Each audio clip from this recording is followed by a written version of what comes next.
They have pirated the NFL headlines to this point.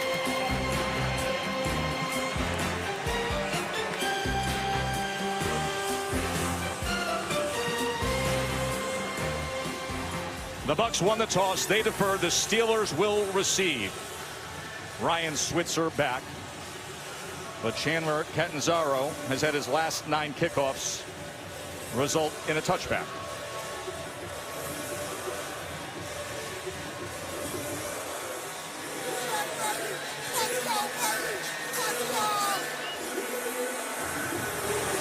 Tampa 0-1-1 Steelers on Monday Night Football. Here comes Switzer. Flag is down as he is run out short of the 30.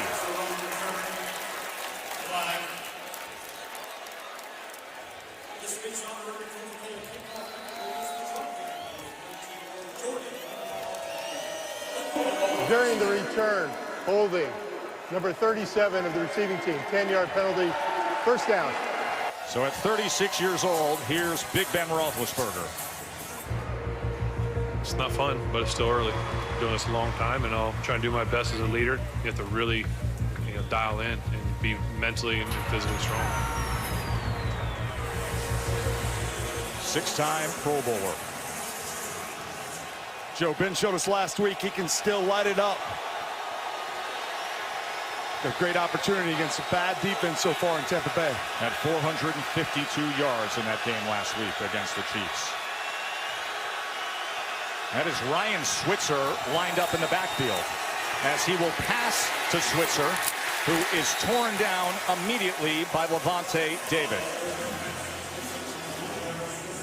So 15 years in the league for Ben Roethlisberger. We asked him about everything that's been going on, all the perceived issues. He said, truthfully, guys, it's a much bigger deal to the outside world than it is to us. Yeah, he just wanted to get back to ball, and he knows everybody in that organization is watching him as a leader, Super Bowl champion and quarterback. How is he going to handle this start that they've had?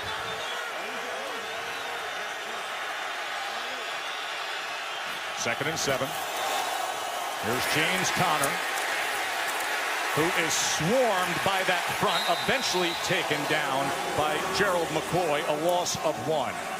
The concern offensively for Pittsburgh tonight is the right side of the offensive line. The right tackle and right guard, Gilbert and DeCastro, are not there. Filer and Finney fill in. When it comes to the skill positions, look no further than number 84. Yeah, it starts there. He's had 33 targets. He's still putting up good numbers, not his numbers, but I believe he's the best wide receiver in ball. And when he's had issues like this on the sidelines, the following week, he usually does a lot of damage. Antonio Brown lined up outside, near side on 3rd and 8.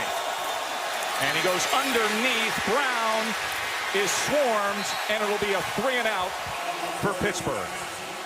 Good job by Quan Alexander and Terrell Worthy. I mean, that's just good defense by this Tampa Bay Buccaneer unit. Much maligned. We've talked about their pass defense, giving up a ton of yards, but they can run. They're fast. They're relentless. Good stop early in the game on 3rd down. You see that guy, Deshaun Jackson, returning punts. What a start he has had in his 11th year. He's heard it all offseason. He's slowing down. Does he have that gas still? Had it last week, didn't he? Incredible. Ryan Anger, a wobbler knuckleball that takes a bounce at the 45, and they're going to scatter away, and that's where it will be down. So here comes the first quarterback in NFL history of 400 passing yards and 4 touchdowns in the first 2 games of the season.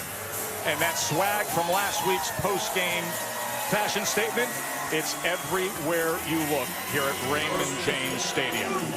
Yeah, Joe, not only has he put ungodly numbers up these first 2 weeks, but he has energized the entire team, this city.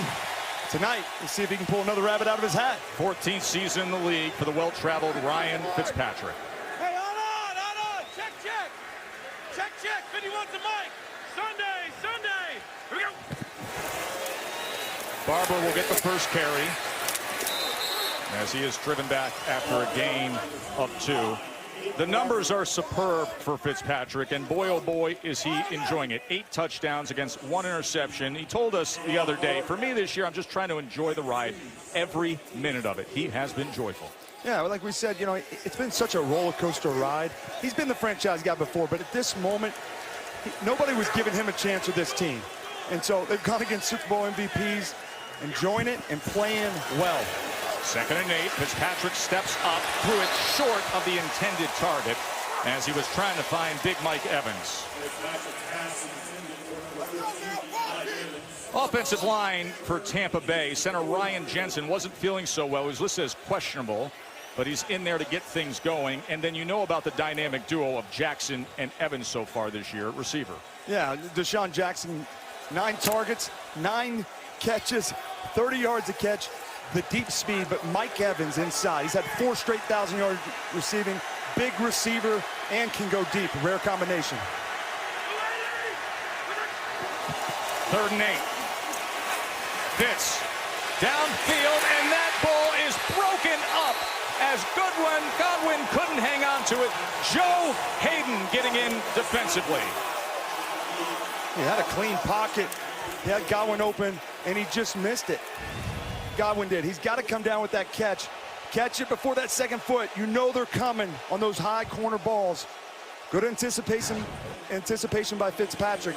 Godwin's just got to hold on to it. But that Pittsburgh defense, playing aggressive. After all the talk of these teams offensively, the defenses step up with 3 and outs to open up the night. As Jordan Berry will punt away to Ryan Switzer. Fair catch at the 23. Big Ben and the Steelers back out there when we come back to Monday Night Football. Well, Mr. Anger, Brian Anger, has reason to be angry with me. Just punted away. I called him Jordan Berry. Sorry for that. Berry the punter for the Steelers. Anger the punter for the Bucs. Well, this is the matchup that we've been keying in on. What will this Steelers offense look like tonight? Had to try to dig out of that hole a week ago after Antonio Brown and everything that happened last week. Ben Roethlisberger said, hey, I had a very direct talk with him. Yeah, he knows he's wanting to get in the ball. They've had a lot of success together. These two have. Just stay in the game. They bounced back. They got down 21-0. They came back, scored 21 there in the 2nd quarter. So a lot to build on offensively.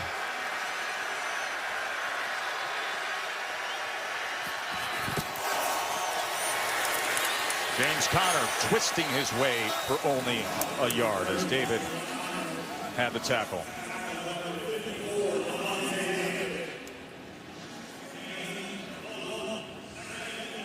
So James Conner in there as Le'Veon Bell has held out at 31 carries against Cleveland to start the year. The inspirational story, the cancer survivor. Very patient. He reminds me a lot of Le'Veon Bell in the way he's running the football. 2nd and 9. As he checks down underneath, and the effort from Conner will move the chains. 10-yard reception. James Conner grew up in Erie, Pennsylvania. He was at McDowell High School. Look at the flow back then, Whit. And Boog, beautiful thing. The homecoming court was home to him. Yeah. He's currently going to Antonio Brown's barber. He's tightened things up on top. Still has the flowing locks coming out of the back. You know, he just wants to be known as a football player, Tess. He said he's tired of talking about the cancer. He just wants to be known as a 3-down back in the National Football League. This is a great opportunity for him. There's a shallow cross this time to McDonald.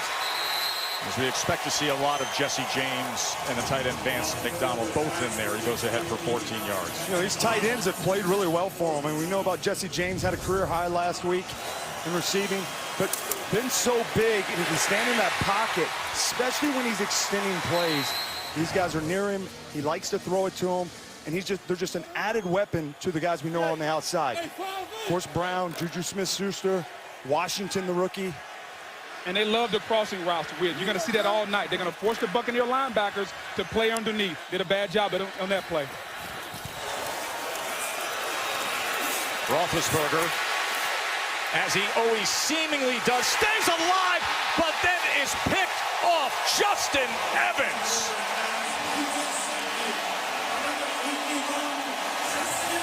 That's just a great play by Justin Evans. He's reading the quarterback's eyes right there, and he just jumps the route. Outstanding play there by Justin Evans.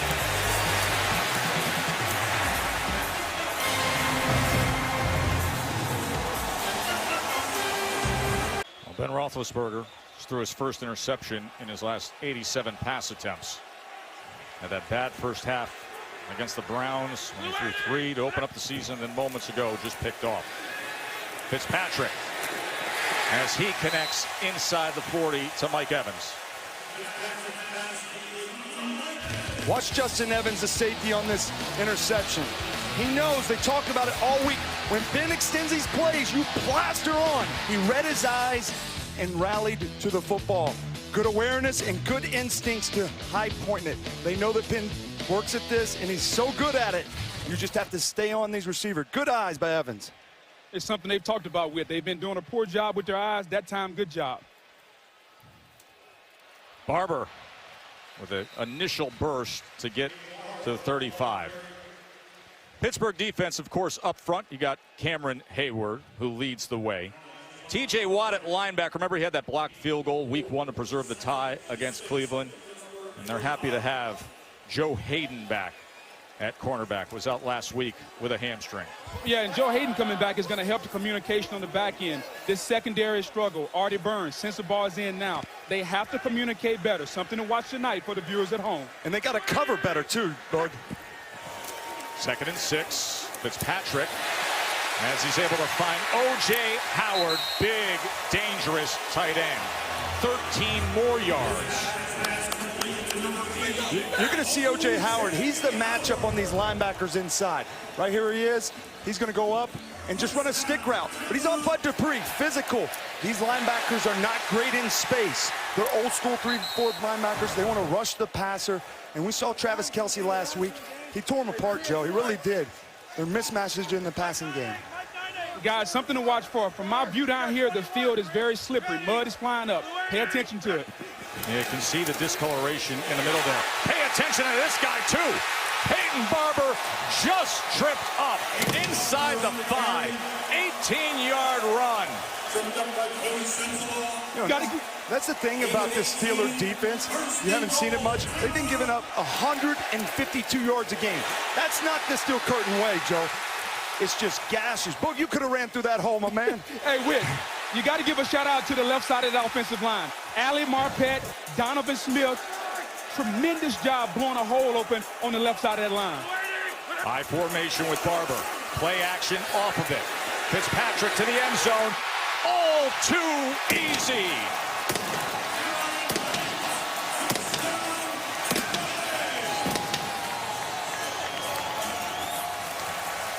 Harvard to Harvard, Cameron Brate.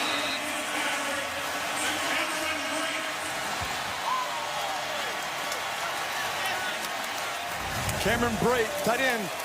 Watch him on the play action, just finding the soft spot. If you just get to your spot, Fitzpatrick's going to find you. Physical on Joe Hayden in the goal line, using your strength and your body. Great job by the veteran tight end.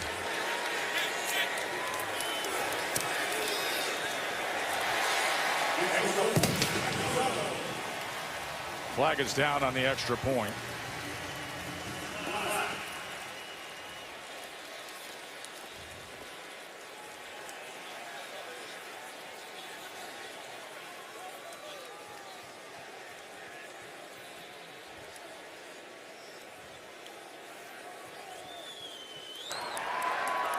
Personal foul, number 93, defense. The extra point is good, and the penalty will be enforced on the kickoff. Timeout. Been that kind of year, hasn't it? They all believe in Fitzmagic here.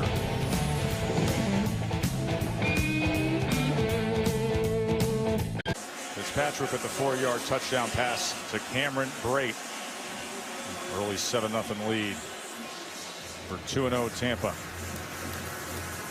And, Joe, they were wondering when Cameron Brate was going to get involved. It's been the O.J. Howard show so far this season. Good to see Brate get involved after the big contract this offseason.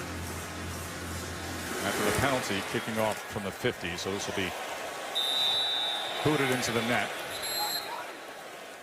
Got a good one here tonight, and then next Monday we will be in Denver. The Chiefs Broncos next week. Patrick Mahomes has been something special. He has been special, hasn't he? Unbelievable. My goodness, making it look easy.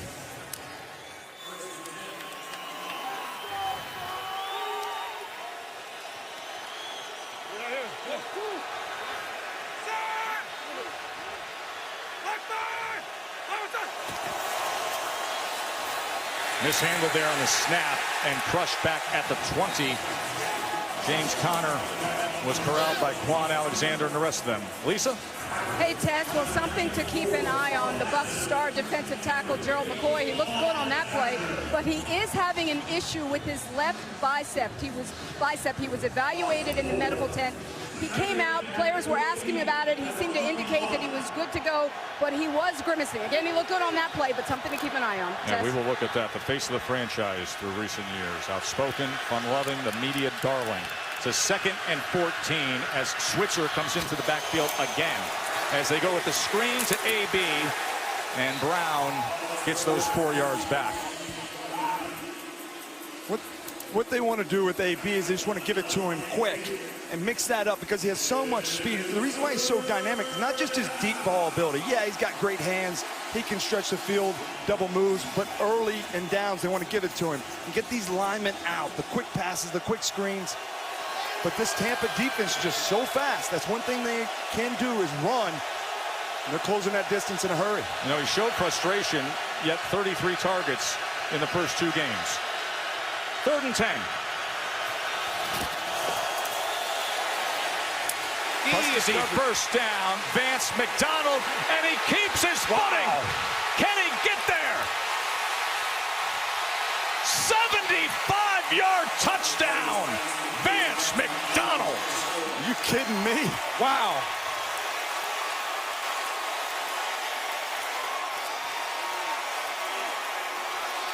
And the well-traveling Steeler Nation loves it.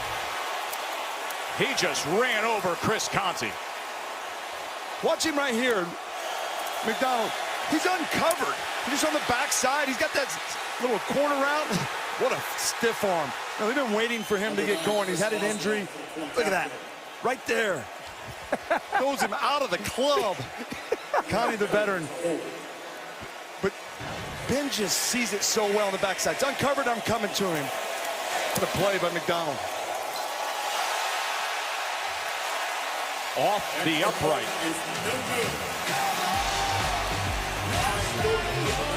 Chris Boswell can't connect on the PAT, but that stiff arm connected, didn't it? Down goes Conte.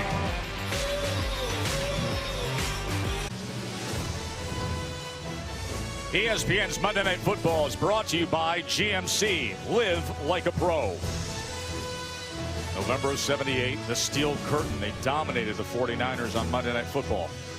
And guess who had a 4th quarter interception? 2nd-year safety back then, Tony Dungy. They had 5 picks on the night. They won it 24-7. Dungy led the team with 6 interceptions back in '78. And of course, it's a big night for the former Bucs coach here. He will be going into the Ring of Honor. Here's Sean Wilson on the return.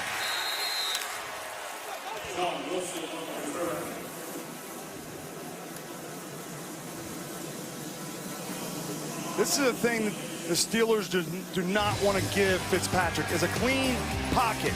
He hits that 5th step just like this. He can see it going against the Saints in week 1, and those are the big strikes.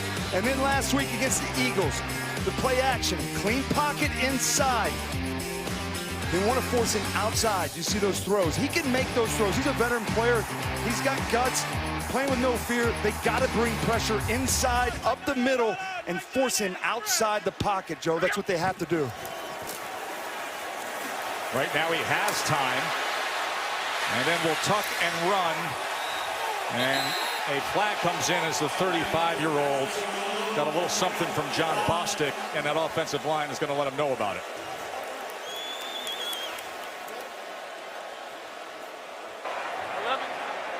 Personal foul. Unnecessary roughness, number 51 defense. 15-yard penalty, automatic. First down. Yeah, and if you're John Bostic, he's a veteran linebacker. You can't make this play. Good effort. The defensive line does a good job, coverage down the field, and you got Ryan Fitzmagic running, but you can't take the extra shot right there. You cost your team 15 yards, hitting him in the head. That's going to be a flag every single time. Not only smart, but the awareness. I mean, Fitzpatrick's got the knee brace going. He's not trying to run that ball. I mean, he will if he has to, but just let him go down for the knee. Smart football, like you said, Bo. Steelers led the NFL with 24 penalties through 2 weeks. Adam Humphries, as he goes for 4 yards, and Bostic has the tackle. Guys, what we're seeing now is an adjustment in the game plan. Tampa has been throwing the ball deep in the first 2 games. Notice what's happened so far. Underneath, this is a little cat and mouse game. We've had a lot of time to study ourselves. Let's throw it underneath and let our receivers and backs run with the football. Well, that's what Fitzpatrick's going to do, Boog. He's going to take what the defense gives him. You know, Mike Tomlin talked about it. They've seen this whole reel, the deep balls and the touchdown. Force him underneath and see if he can put these drives together.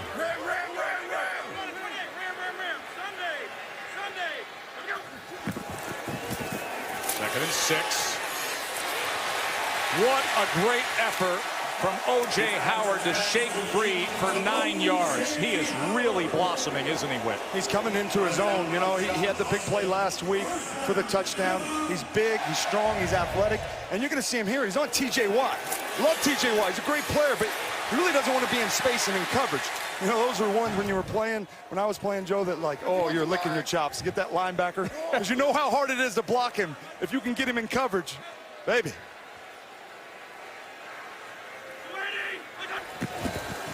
First down at midfield. Fitz grabs it with the left hand.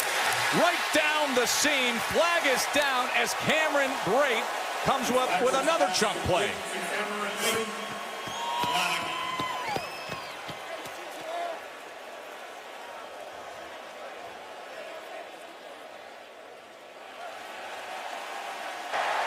Illegal use of hands to the face, number 93 defense. The penalty is declined. The result of the play is a first down. You know, Joe, we talked about a clean pocket for Ryan Fitzpatrick, and Pittsburgh knows they got to get him off of it. But these are all one-on-one blocks. He just stands in there, sees his tight end. These linebackers, they spot drop. The awareness, you can't just pass that off, or the safety's got to react and go make a play. There's too much green grass. Fitzpatrick's going to make those throws every time.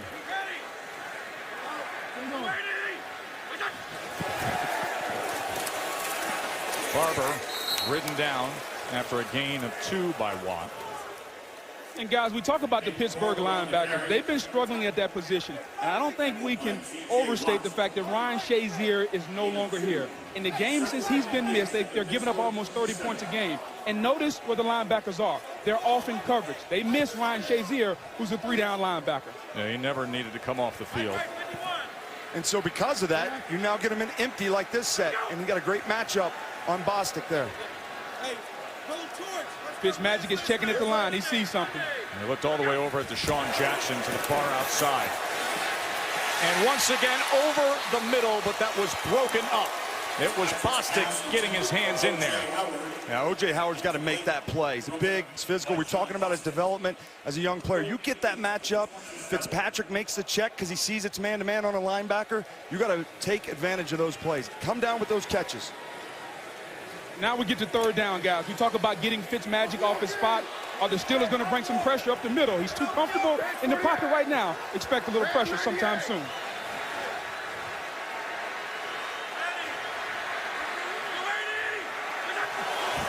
Third and 8. There's the pressure, and Fitzpatrick goes down.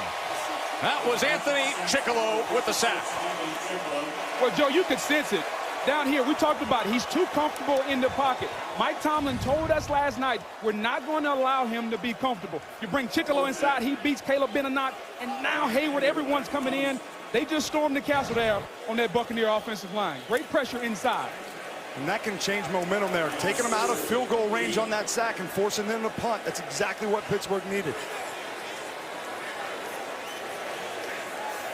Ryan Anger, as he's looking to pin this. Great job by Anger. Retreats just a couple yards before Johnson secures it. Let's go down to the field to Lisa Salters. Hey, Tess, where you were talking about Ryan Shazier, we saw him on the sideline. It was so good to be able to talk to him pregame. He says he's feeling really good, and it was just great to see him. Remember, it was our Monday night game in December where he got hurt. He says he's taking things a day at a time. He wants to play football again. He says, I'm just going to go where God takes me. But he had a big smile on his face. And, Tess, I got to tell you, it was just great to see him and see how far he's come. Mike Tomlin said he's covered a lot of ground. He still has a lot to go. We just want to be there as a team to support him in whatever decision he decides to make for himself in the future. It was a wonderful moment at the NFL draft down there on Dallas when he walked out. High formation, James Conner for the Steelers as he lowers the shoulder and goes for 5. Some new faces up front on that Tampa defense next to McCoy, including Vinnie Curry, who comes over from winning a Super Bowl with the Eagles. Most of the defense funnels towards Alexander and David. The concern is in the defensive backfield. They get the veteran Brent Grimes back, but they're young elsewhere, including Carlton Davis, the rookie from Auburn. And they added to that defensive line, Joe. Vinnie Curry, Jason Pierre-Paul. I played against him in New York. He's a big, strong, athletic player off the edge. I don't know that there's a flag left in a pocket. False start. Number 78 offense. 5-yard penalty remains. Second down.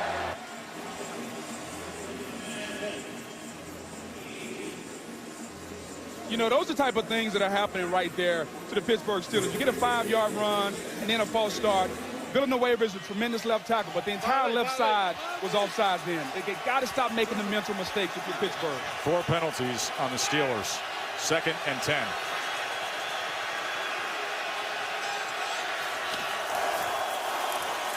Roethlisberger downfield again, and it is caught. That is Smith-Schuster past midfield. 44-yard reception. The veteran flag is down in the end zone.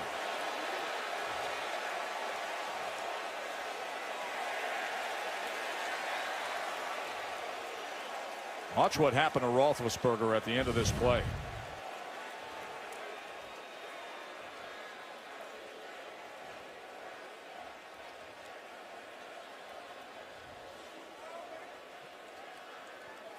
McCoy's such a big boy. He's trying to abide by the rules there, pulling off there at the end of the play. There are 2 fouls on the play. Defense, number 90, lined up in a neutral zone. That penalty would be declined. Personal foul, roughing the passer, number 90. That penalty would be accepted. 15 yards, automatic first down.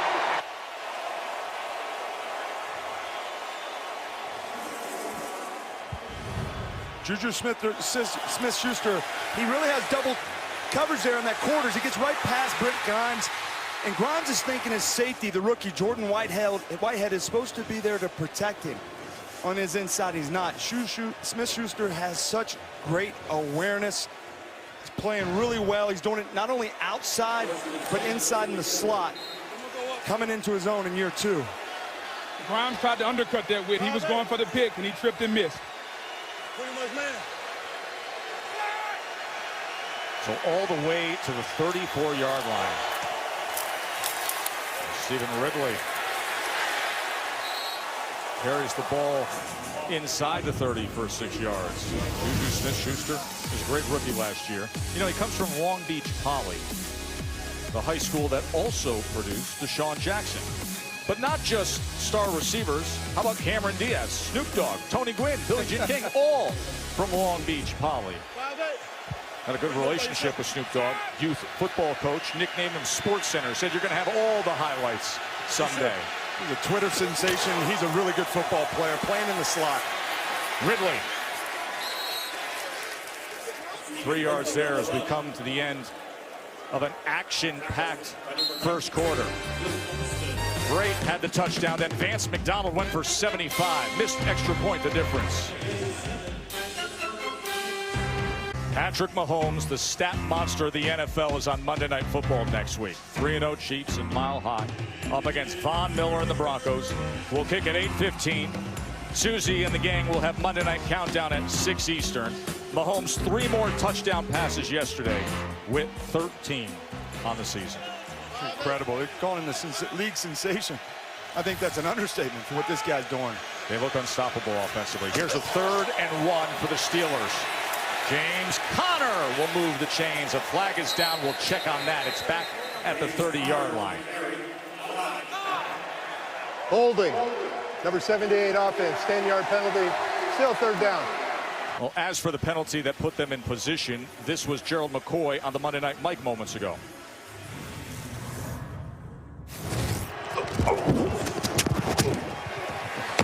My fault, Ben. Hey, my fault, Ben. He's saying my fault, Ben, as the contact happens, and he's going back. What access there. He's such a good guy. You know, he's like the Reverend. You know, I've never seen a defensive lineman apologize. We don't. He was apologizing in mid-hit. 3rd down and 11.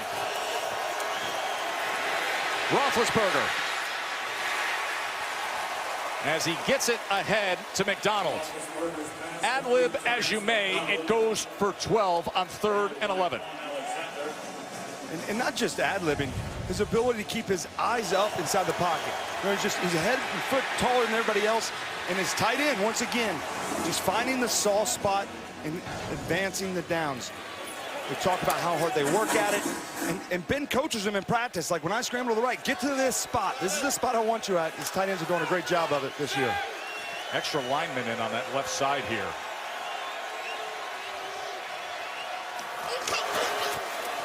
Play action off of it. He's pointing to the end zone.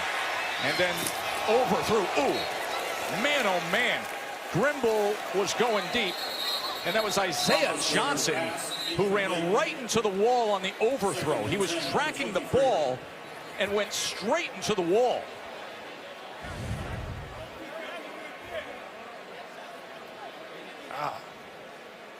He just loses track of where he's at, man. And the field is slippery down here. I mean, you can see mud flying up everywhere as he's trying to plant in the ground.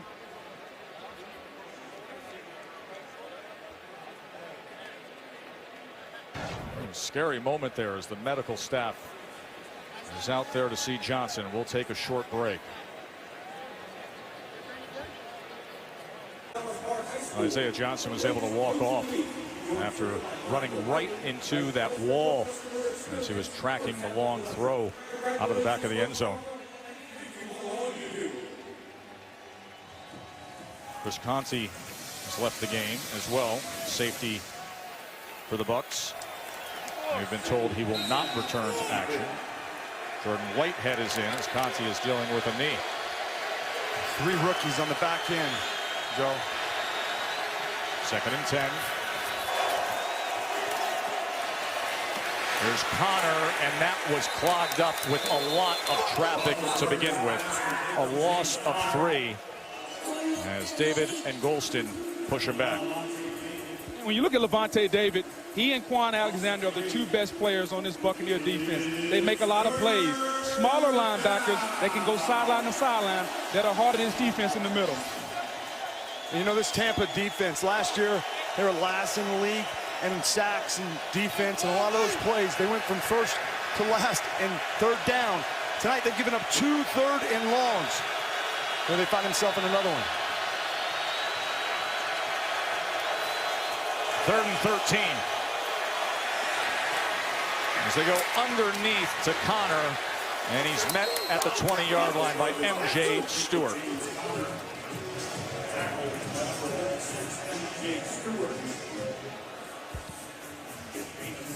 Look, you mentioned the sloppy part of the field. And that is where Chris Boswell will be lining up. Yeah, Tess, as the players are coming off on the sideline, they're having to use these mudder things to get all the mud off their shoes. It's really muddy from my view down here. Remember, he's 0 for 2 on field goals this year. Missed a PAT earlier as well. And he puts through the 38-yarder. And the Steelers take a 9-7 lead. Of course, big story here in Tampa has been the start of the season for Ryan Fitzpatrick. It's because he's gotten the opportunity with the suspension of Jameis Winston. Jameis Winston's allowed to come back to work tomorrow morning. Whit, how's this going to play out? Well, I think Ryan Fitzpatrick's earned that opportunity with what we've seen him play. And I don't think Jameis Winston would probably want to go in there because you have one bad drive and they're going to be calling for Fitzmagic again. Look, he's got a lot of talent. He's shown that as a #1 pick throughout his career, and he's played well. But it's been red flag after red flag off the field, going back to his college days. The organization's saying they stick behind him. They believe in him. I know he's a fiery, competitive player on the field. But at that position, Joe, the quarterback position, the leader of the franchise, you cannot have that type of stuff. You're held to a higher standard. He has to learn from that, build on it, and hopefully comes in and shows that maturity. Here's the thing I'll say. Dirk Cutter's got to win right now. He understands that. If John Gruden wanted the Tampa Bay Buccaneer job, Dirk Cutter would have been fired. So he's going to play the hot guy. And to me, that's Ryan Fitzpatrick. You play him, you allow Jameis to get comfortable. He hasn't played football in a long time. And I think eventually Jameis Winston is the quarterback of the future. But in my opinion, Ryan Fitzpatrick is the quarterback of right now. And Dirk understands that, okay? Jameis also has to understand what he did, what he's being suspended for now, happened 2 years ago. So everyone needs to understand. He hasn't done anything. Everybody I talk to in the Buccaneer organization say he's been a Saint the last 2 or 3 years, and they're comfortable by him, and they think he's still going to be their franchise quarterback, and he can't wait to get to the building tomorrow morning at 5:45 a.m. Yeah, and you're right, Bogey. They're going to ride the hot hand. Yeah. That's what you have to play it out in real time. Dirk Cutter has to do that. Certainly his job's on the line. General Manager Jason Light, their job's on the line. You got to ride the hot hand and let it play out. But Jameis has to learn from his mistakes off the field. Jaquiz Rogers cannot shake free as Bostic with a tackle for loss. So Winston becomes eligible to play for Dirk Cutter as of tomorrow morning.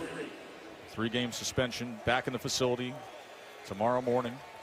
The NFL investigation for the alleged groping of an Uber driver in 2016. I bet he's there early in the morning, tomorrow morning, ready to go. 5:45 with. Second and 11. Fitzpatrick, shallow cross. Godwin, ball comes out, and the Steelers have it. That is Mike Hilton with the recovery.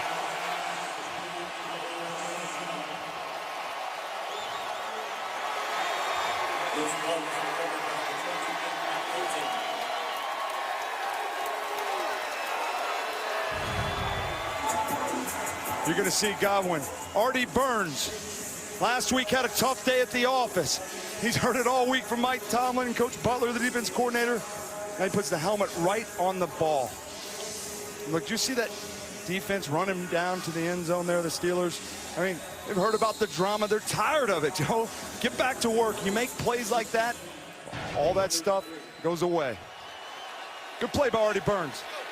First play after a big turnover. Do the Steelers take a shot and try to get it all right here? Instead, they go with Connor. As he has a nice run, shaking his way for 6 yards.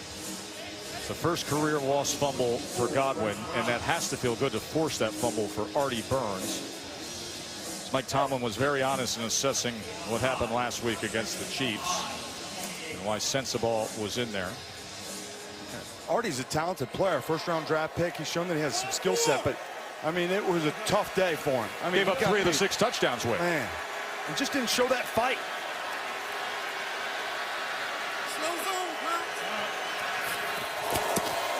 Second and 4. Quickly gets it out, and there goes A.B.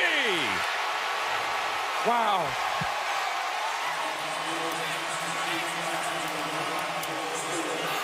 And that's why he's the best receiver in football. He just needs to get the ball in his hands. It's a simple route. Ben just pops up, throws it out there, and allows AB to do the rest. It's not a deep route. It's just a simple throw it, get it in my hands, and now I'm going to go make a play. He missed work on Monday. He says, you know what, Coach? I'll make up for it this Monday. Just get the ball in my hands. Frank Grimes has to make that play, but a nice effort, nice energy there by Antonio Brown.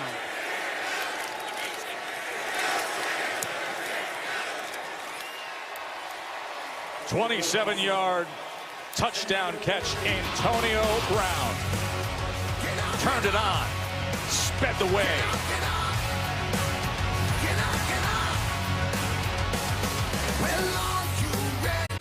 Antonio Brown had the Twitter spat that got attention.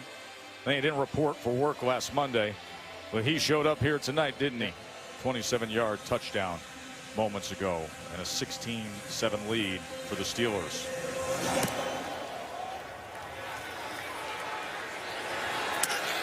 There's Sean Wilson on the return.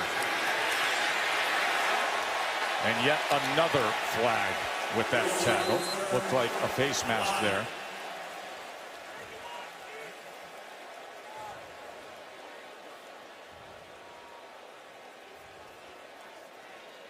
Personal foul, grabbing the face mask. Number 31, the kicking team, 15-yard penalty, first down. Watch this touchdown pass by Ben Roethlisberger. Brent Grimes almost 8 yards off. He doesn't have safety help over the top, so he's playing off. Going against Antonio Brown, just a quick little smoke route, makes him miss north and south. And Justin Evans cannot get there, the free safety. Ben just turning and throwing it to him. Brent Grimes has to close. He missed the first 2 games of the season. Welcome back. You got Antonio Brown in your first game back, one of the best receivers, and that's what he does so well. Quick passes and then stretch the field. Fitz with time and connects with Mike Evans. And look at the yards after the catch from big 6'5" Evans, and yet another penalty as Sean Davis pushed him out. Well, these Pittsburgh Steelers linebackers have to get back a little deeper. Evans runs a deep end. The linebackers, it's max protection. You have to get back. And he's After the play was over, personal foul, late hit out of bounds, number 21 defense, 15-yard penalty, automatic first down. There's now 7 penalties on the Steelers. Look, I'm with you on that, but Cody Sensabaugh's got to play tighter man-to-man coverage. The backers are going out on the backs. It opens that hole in there, and that's where Butler's trying to mix up these coverages. You can't just play cover 2 the entire time. And so Evans one-on-one, he's physical. He gets to the top of the route, gets that in cut. That's just throw and catch. 51's the mark.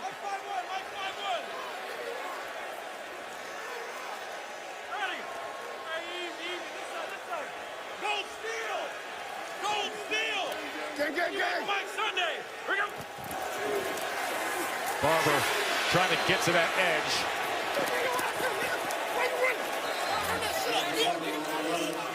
Check on this penalty flag as well. Looks like a holding. That's big Anthony O'Clair trying to set that edge. Holding. Number 66 offense, 10-yard penalty, still first down. And tag that on Ryan Jensen, the center. Tampa's just got to be better. They're getting the ball in the red zone. They took the sack, and now the penalty pushing them back out. And the running game, they got to stick to the passing game. They want to be efficient and try to go a little 60-40 pass to run, but you got to stick to what's working there. Passing game, explosive, attack this secondary of Pittsburgh. You know, Whit, Mike T talked about making this team matriculate the ball down the field. Don't give up the big play over the top. And so far, they're doing that with Tampa. They gave up a couple 15-yard digs, but they're making Tampa drive the ball. That's what the Steelers wanted to do. There's nothing but big plays in the first 2 games for the Bucs. Especially from the guy you see on the bottom of your screen, number 11, Deshaun Jackson. 1st and 20.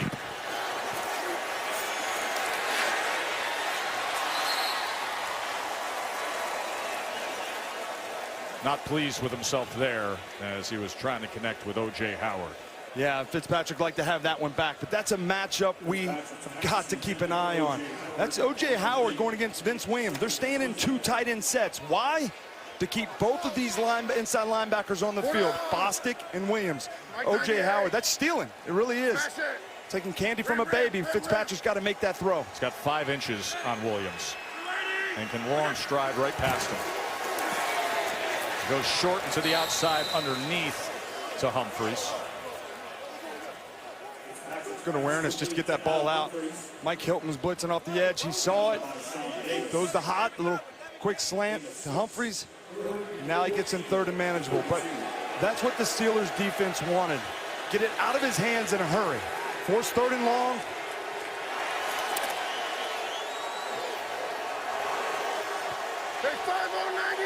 Now, do they make him uncomfortable in the pocket? 3rd and 14. A little bit they did, but yet it's caught for a first down. Godwin with a man right in his face as Bud Dupree was charging in on Fitzpatrick. Watch this guy in the pocket. He steps up, he sees Bud Dupree coming, and he just delivers a strike. Talking about enjoying the moment. We don't talk about taking these hits, but that's what he signed up for. He throws Godwin open. Sensaball's all over him. 51 some more. Throwing it in tight spaces, converting first downs. Levels. Ready. Waiting. Likes that matchup. Pressured again, and he burns it.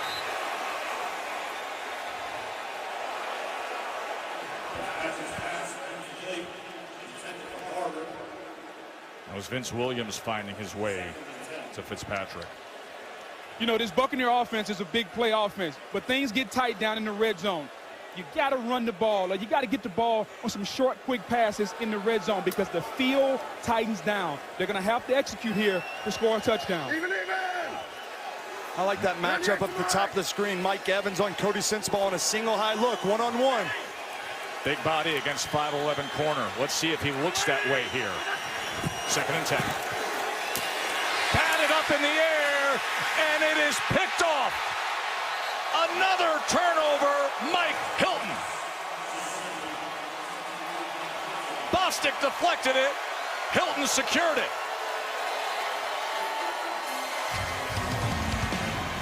Costly mistake. Great effort play by Bostic. Fumble recovery by Hilton, and now the pick.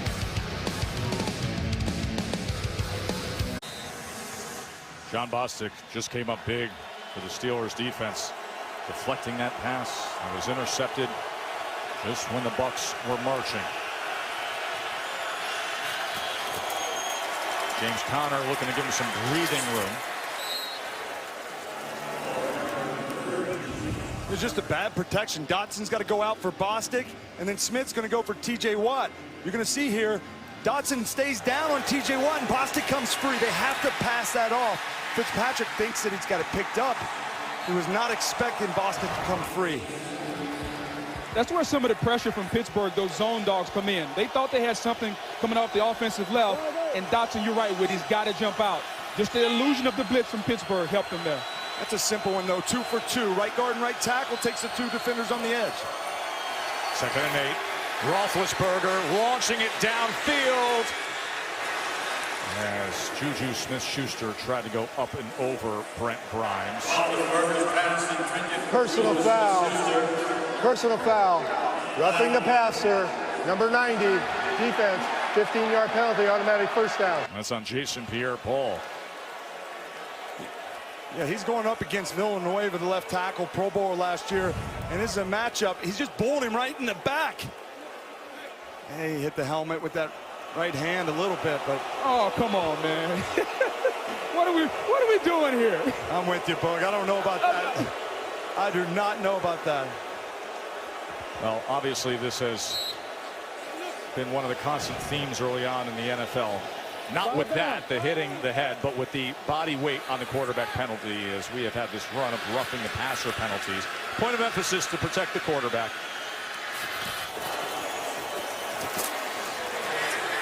Shallow under as they go to Juju Smith-Schuster. But this was the talk of everything that happened past couple weeks with Clay Matthews. This was against the Vikings as He came down with his body weight, according to the official rule that's being enforced. And then yesterday, the one that has everybody buzzing. But the rule prohibits players from falling with all or most of their body weight on quarterbacks.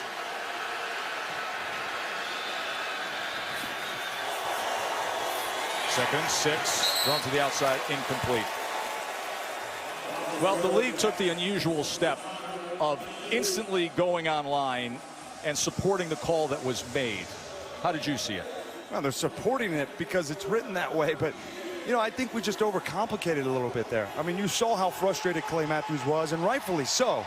You know, you're going to hit him. They're saying you can't use all your momentum and your force. I mean, it's hard to hit and roll. You know, I don't know how you are teaching that. You're seeing the frustration. It's affecting the game. I know that we want to protect these quarterbacks, but at a certain point, it's so hard for these rushers. 3rd down and 6. Brown is taken down to the line of scrimmage by Carlton Davis. Here's the thing that I would say. I would just challenge Roger and Troy in the league office. If you got a guy that's running full speed at a quarterback, to stop in 1 second and go from driving him and hitting him to just rolling off to the side. It's almost physically impossible. You have the best athletes in the world, and they can't do it. I agree with Clay. The game is getting a little softer. If that's what the NFL wants, that's what they're going to get right now. Well, and I think we need to define driving into the ground. Correct. That's the biggest thing, because Flag came down on what was 4th and 6 and the punt by Jordan Berry. because, you know, they need to define what driving in the ground. It's not that old school smashing them into the ground, you know, hitting their head into the ground. That's not what you're seeing. You're just seeing these guys playing physical, going to sack the quarterback, and they're finishing the tackle off. And so I don't see that physicality with all their momentum that we're talking about, and there's a lot of frustration from the Offside, rushers. number 16 of the receiving team, 5-yard penalty will be enforced from the end of the kick. First down and timeout. You know, it's interesting because we go around the league, we talk to players, and they say, I don't know what I'm supposed to do. Am I supposed to be the Matrix and in mid-tackle, move my body? But the other side is coaches also are a little puzzled here. How do I coach it? Yeah, and you see these guys, you know, last week, McCarthy, he's going nuts. I saw Jason Garrett in Dallas. They had one in Seattle. They're arguing with these officials. So that's where it also, as you said, is very complicated because they don't know how to coach it. It's the same difference. A guy who coached great down here is with Lisa. Thank you, Tess. Coach, you're being inducted in the Bucs Ring of Honor tonight for your tenure here as head coach of the Bucs. A lot of your guys, so many of the great ones are back tonight to see you get this honor. When you think about your time here, what first comes to mind? Well, I think it is those guys, those young men who made things happen. We talked about a belief in what we're trying to do and in the system. They believed in it, but more than anything, they got involved in the community, and that was my #1 goal. Now, you were the first African-American head coach to win a Super Bowl, the first inducted in the Hall of Fame in 2016.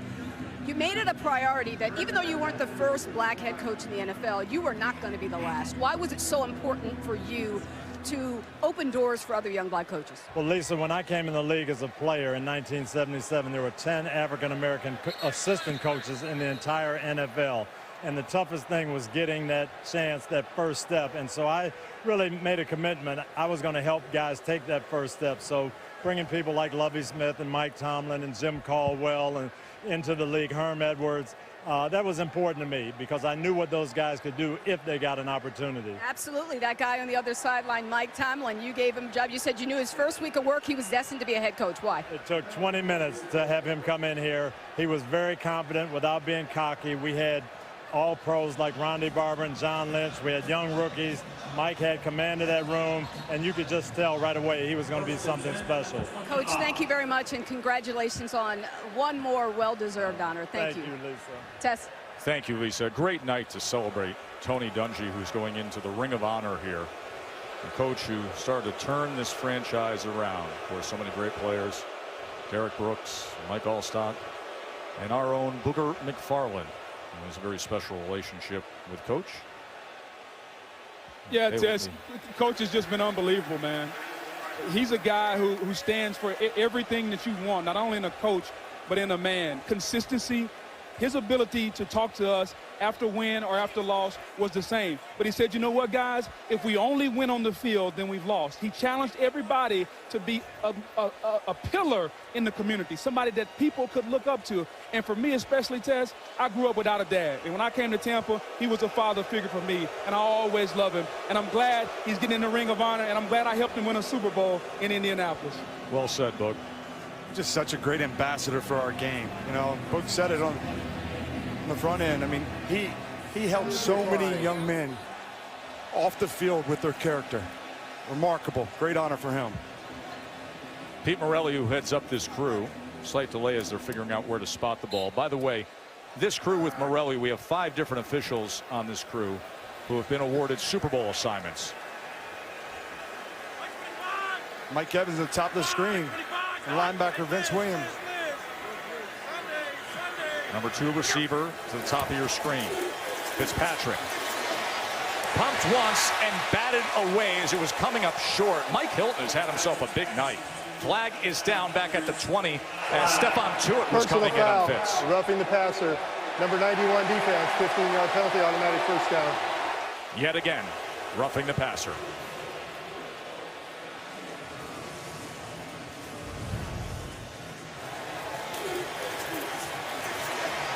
That's that drive to the ground they're talking about.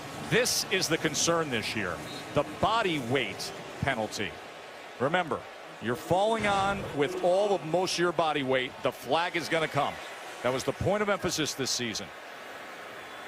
In part because of what we saw last year with Aaron Rodgers, breaking his collarbone on a similar hit. Intercepted again. Edmonds, the rookie, on the return.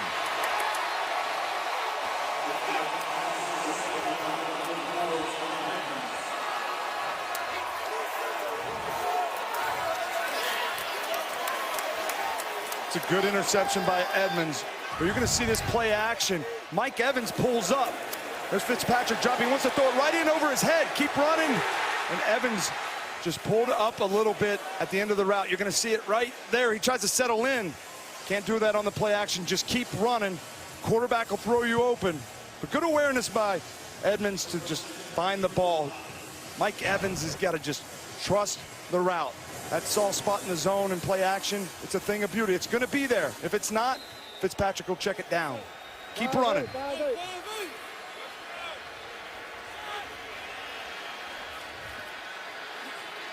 Two interceptions thrown here in this first half by Fitz. Roethlisberger sandwiched down. And that was McCoy and Curry. And Joe, that was a coverage sack. Pittsburgh wanted to throw the little fake bubble screen and go. And Ben saw it wasn't there, so he had to hold the ball. And so for him, he's thinking, okay, I'm gonna throw the fake bubble screen to AB. They're going up top. Has nowhere to go right there, and the Buccaneer defensive line just keep working. They talked about being relentless, continuing to go, because Ben will hold the ball. Great coverage sack there by the Bucs. He's got a backup, Matt Fowler. He's trying to hold on out there against Vinny Curry. Ridley gets free as he makes some of it back. 8 yards there.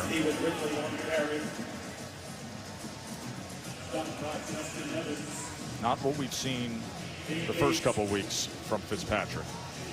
And that red zone interception, and then moments ago, Edmonds with a big return. The bad sack down in the red zone. Tampa Bay did give up a field goal, and then the 2 picks. 3rd and 11, and it's gotten loud here at Raymond James Stadium. And now they're roaring. JPP.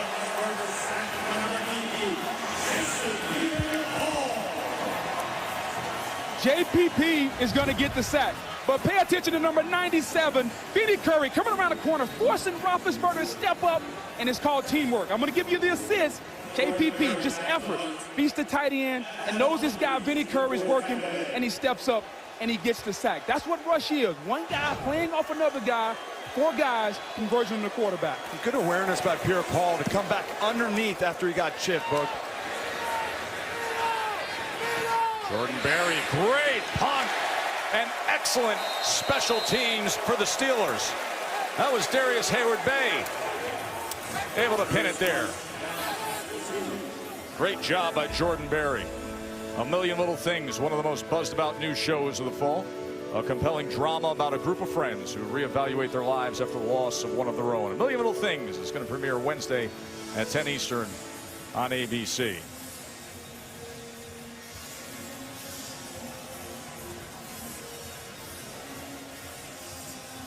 So Jordan Berry with the punt that was down at the 2-yard line.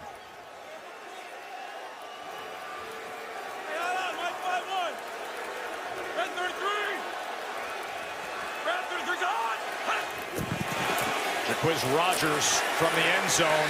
He struggles to get back to the line.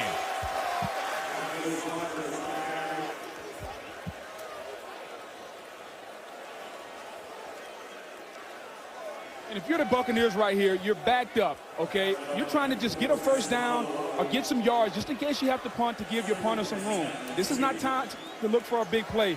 Just move the ball, try to get 1 or 2 first downs, and give your punter a little room if you have to punt.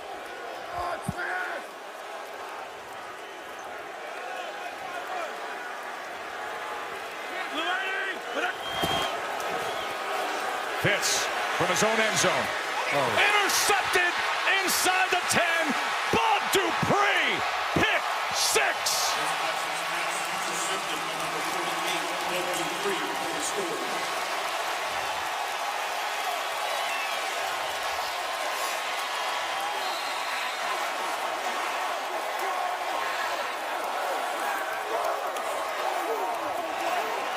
Doesn't feel magical tonight, does it?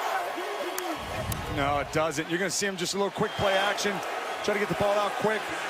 He has the tight end open. It looks like he's going to Quiz Rogers, but just can't miss with that. Pressure coming, throw it away. Bud Dupree.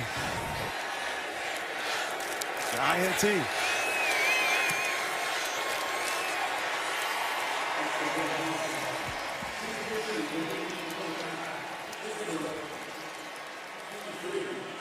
The Steelers had gone 24 games without a defensive touchdown.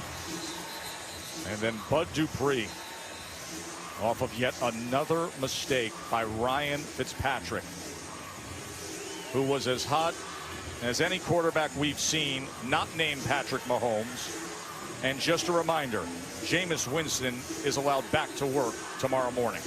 And the drama shifts from Pittsburgh. Comes down here to Tampa Bay. You're going to see it. He's got the tight end Braid up top. I think he really was going to Rodgers underneath, just overthrew it. Yes. And that's what's happened throughout his career. That's why one of the reasons, you know, we talk about the Fitz magic, but that's one of the reasons why he is a journeyman. Because he can be careless with the balls at times. So some of those weren't his fault, the tipped and intercepted, but he can't do that backed up. Turnovers will crush you. Now, how many times, guys, did we hear this week, hey, at some point, we know how this story is going to go. We've seen it before with Ryan Fitzpatrick. Little did we know it would go this south this quickly in one half of football. Sean Wilson hesitating on the return. And then going ahead for 11 yards. That's a head shaker indeed. But you said Jameis Winston might be there at 5:45. He may be coming in about 2:30 tomorrow morning. Well, guys, talking about Ryan Fitzpatrick, there's a reason he's been on 7 teams throughout his career.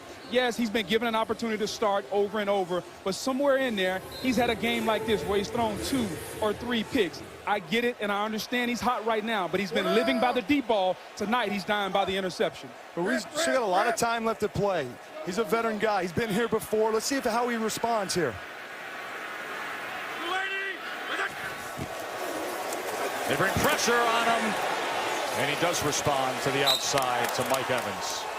And yet another flag is down. Sean Personal Davis came foul, in. roughing the passer, number 21 defense. 15-yard penalty, automatic first down. Now listen, much like the first 2 roughing calls earlier tonight, you will see this one coming in. And this is the point of emphasis in the league right now. It's definitely the point of emphasis, Joe, but I tell you what's happening right now. Mike Tomlin told us we're not going to allow him to be comfortable. That was a blitz right there by number 21, Sean Davis. They are bringing pressure, getting in his face. They aren't letting Fitzmagic be comfortable in the pocket, and right now it's paying dividends for the Steelers. One of the things that's frustrating for Fitzpatrick, though, Rodgers, the running back, he should have picked that up. He's the protector in the backfield. The 5'6" Jaquiz Rogers. Into the hands somehow of Mike Evans. Draped by Steelers, and yet Evans does that. We talked about Artie Burns getting smoked last week, and here we go again. You're going to see Mike Evans. He sees it, attacks it, closes the separation, and then tracks the football. Look how he tracks the football. You do not see big receivers like that all the time that can run with that speed. You know, Fitzpatrick told us, Joe, he says, I throw that thing early. 51-yard reception to give them some hope here at the 2-minute warning.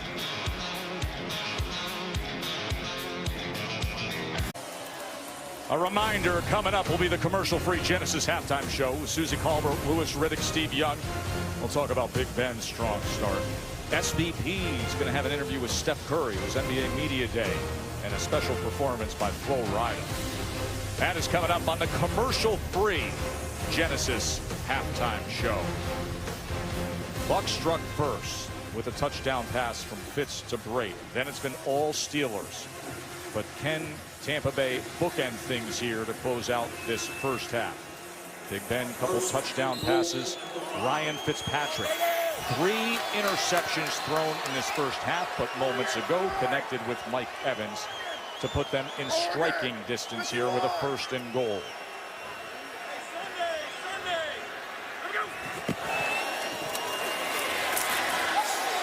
Barber works his way close to the 2-yard line. It's a smart call, getting down in there, eat some of that clock. They just can't, Tampa Bay cannot afford any more mistakes and scoring opportunities. They took the bad sack, knocked him out of field goal range, saw the interception earlier in the red zone. They need 7 here before the half.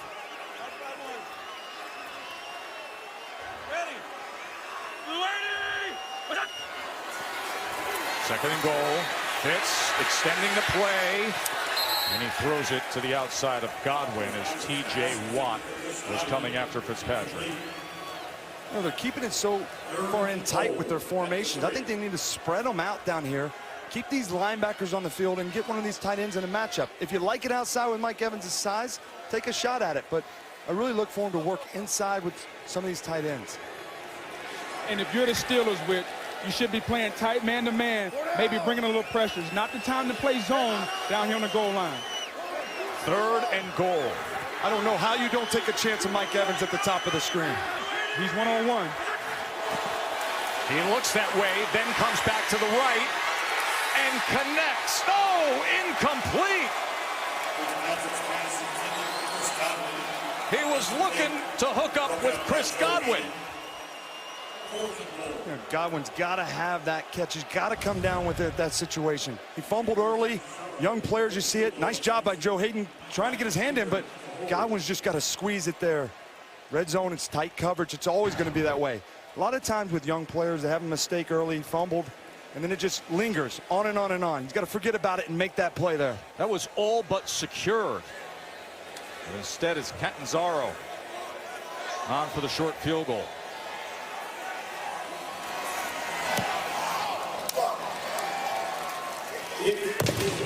So Evans' 51-yard reception gets 3 out of it. Boog has tonight's PlayStation View multi-view. Yeah, tonight, guys, it's been a really good night for the offense. Take a look at Ryan Fitzpatrick. Coming off Boston, coming off the edge, a tip ball. That's really not on the quarterback. Here you have Mike Evans. Him and the quarterback are on different pages. Mike sees the zone, Fitz throws it as man-to-man, and here he's trying to hit the check down to Jaquiz Rogers, and he overthrows it right there, Bud Dupree, a pick 6. Maybe the magic is coming to an end tonight here in Tampa. But he did respond and hit that big bomb to Mike Evans. And that's what this guy is. I mean, you see it with the beard. That's what journeyman in this league are all about. I played with so many veteran quarterbacks. They were such a great asset. And when their opportunity came, they want to take advantage of it. So I don't think that, it's not been the start he's wanted. Certainly not what we've seen from him in the first 2 games. But he's a savvy veteran, man. He's going to keep taking chances, Joe. And even with everything that he's done tonight, when Jameis gets back in the building tomorrow, Ryan Fitzpatrick is still my quarterback. Winston hasn't played football in 3 weeks. It's going to take him time to get in football shape. I know he wants to be there. Eventually he will, but Fitzpatrick is still my quarterback. Well, I want to ask you guys about that, because that's a very interesting point that you make here as this goes for the touchback. So, Bug, what you're saying is, I don't care what happens in the field tonight. He could throw 5 interceptions. They could get destroyed. He's been playing football. He's been with the team. You stick with Ryan Fitzpatrick. Jameis has rust to shake off. Well, I think you have to. You can't pull him after one bad game. A couple of those picks weren't his fault. Bostic tipped the ball. Mike Evans and him miscommunicated. He's still playing good football. And Jameis Winston hasn't played in 3 weeks. I know he's been doing phenomenal things at practice, but this is real football, 11 on 11, and he hasn't done it. He's not going to be ready. It's going to take him time to get up to speed. What's your view here? How quickly can Winston be ready if they need him? Well, you got to play it in real time. He needs to be ready. He's a professional, and he'll come in there and be ready to compete. But I experienced it in Dallas some too, Joe. You just have to react and live in real time. See what happens and play it out. Antonio Brown for 6 yards there. Remember, Brown had the 27-yard touchdown earlier tonight. This is where Ben's so good. In the 2-minute offense, he has full authority at the line of scrimmage, communicates so well. See if he can't put together a 2-minute drive. Pittsburgh with all 3 timeouts remaining as he goes underneath James Conner. And Conner brings it out near midfield. 18 yards there. One of the things James Conner does so well, and Ben told us this last night, as great as Le'Veon Bell is, we all know about his patience in the running game. You see that a lot in the passing game as well. And he said with James Conner, he gets out so quick. He's a great check down because I can get it to him earlier, and just like that example, we can see him get north and south. Timeout used by Pittsburgh. Ben Roethlisberger is 15 of 18 for 223 yards and the 2 touchdowns. And the look of the momentum right here, he may have a little more left before we hit the half and get you to the commercial-free Genesis halftime show with Susan. And you can't say enough great things about Ben Roethlisberger. This offense was, when he first came to the league, it was handed off to Jerome Bettis, Hines Ward on the underneath routes, played to the defense, and it's evolved. He's doing it a little bit different. He's not doing it with his legs as much. He's staying in the pocket, extending plays. He's got a lot of weapons on the outside, and he is playing at a high level, even at his age. 36 years old, 15 years in the league. Pressure in the A-gap. They click it up to the outside to Tony Toe Tap, Antonio Brown. And that's what these guys do so well. They just go and throws it on that back foot, puts it on him right before he even gets out of the cut. He's mastered that toe tap too, Joe. Sure has. You watch him in pregame warm-ups, and he will put on a show. I know SVP's got Steph Curry, the ultimate warm-up act in sports, but Tony Toe Tap pregame, something to see, folks. SVP's going to have that interview with Steph coming up on the Genesis halftime show in just moments. As we get the timeout here. By the way, Antonio Brown's dad had great skills too. In fact, he was in the Arena Football League, and I'll go on record saying in recent generations, probably the best player that never played in the NFL. The all-time leader in receiving touchdowns in the Arena League with, get this, 303.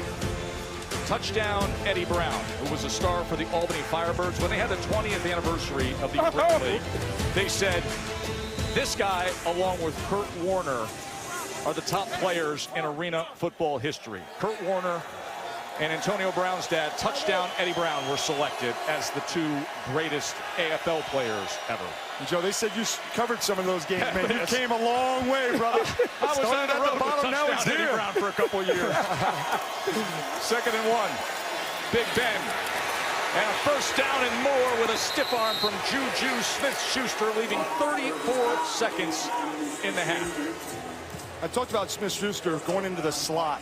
And that's a big change for him. He's an outside receiver. A lot of these guys that go into the slot, they're smaller, undersized guys, but his quickness, getting in and out of cuts, that's what Ben Roethlisberger likes about him so much. He's had a lot of success here in year 2. Certainly had it in year 1, but his football IQ, being able to play all 4 positions in this offense, creates a lot of versatility for him.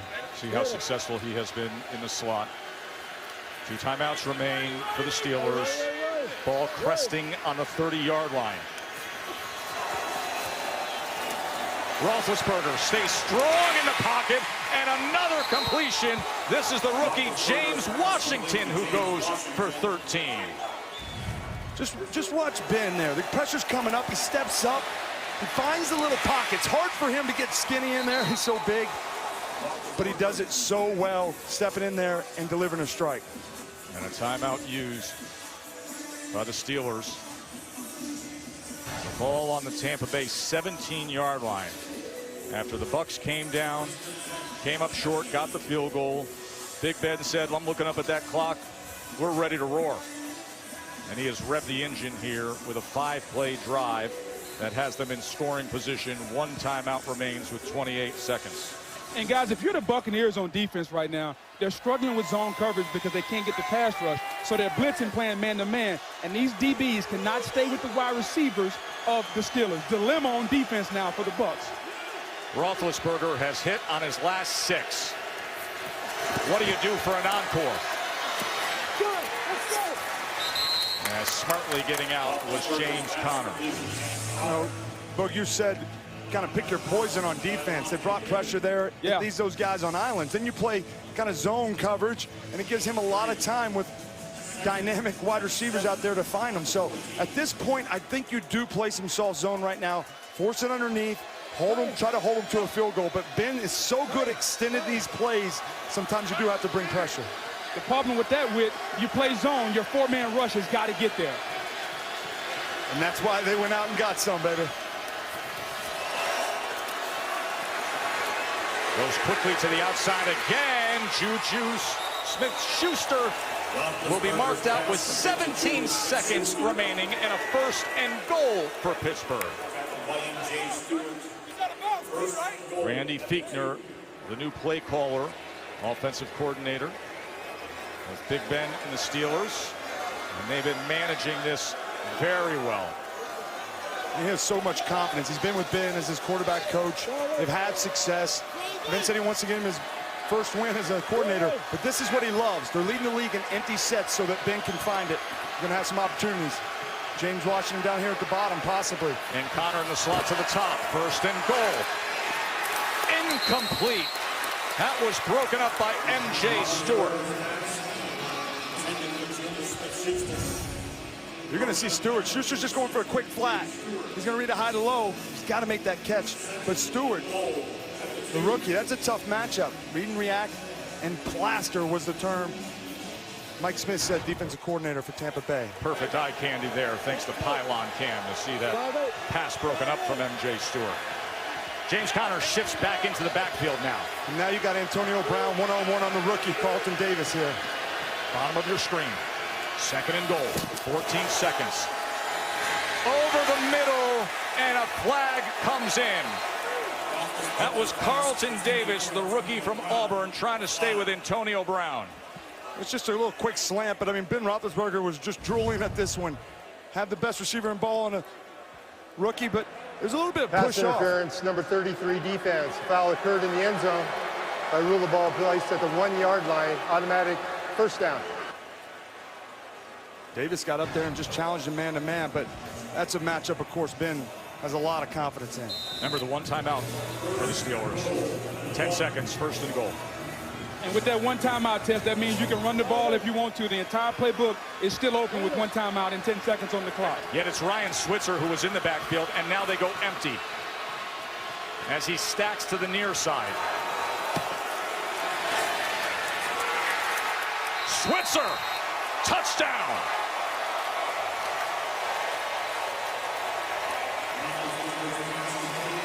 An absolutely masterful first half for Big Ben.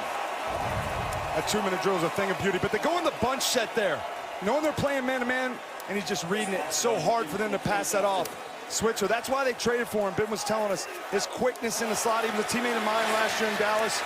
See it and react. A little quick option route for him. He can break in, break out, just going off of leverage. Takes advantage of that matchup for Justin Evans. And that's a mismatch, a safety against Switzer. That's a mismatch for the Buccaneers. And give Randy Fichtner credit, though. Putting him in that bunch set, that's what allows that to happen. Because it goes inside and outside, and they just go off the leverage. First career receiving touchdown for Ryan Switzer. Look at the numbers on Roethlisberger. As you see the last drive where he went 8 of 9, 74 yards, managed things well to move it downfield with 4 first downs. He has 273 in the first half with 3 touchdowns on 21 of 25. Most wins in your first 200 starts. Now Brady at 155, Roethlisberger at 135. Start number 201 tonight. Of course, he owns most of the Steelers' all-time passing marks. Completions, passing yards. Came in tonight just under 52,000. He has exceeded that threshold now. And he has 336 career passing touchdowns now. What a great group to join right there, Joe. Some of the best to ever do it. Just some perspective on the all-time team marks. He has 124 more passing touchdowns now than Terry Bradshaw.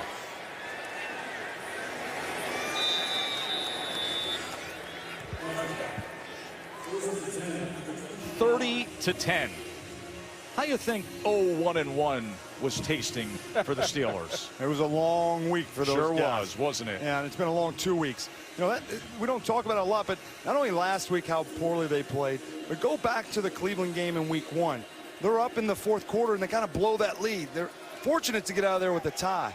So they're feeling good right now here. And Mike Tomlin said it. It's been a long, grinding out week for this Pittsburgh team. Dupree had the pick 6. Big Ben with the 3 touchdown passes.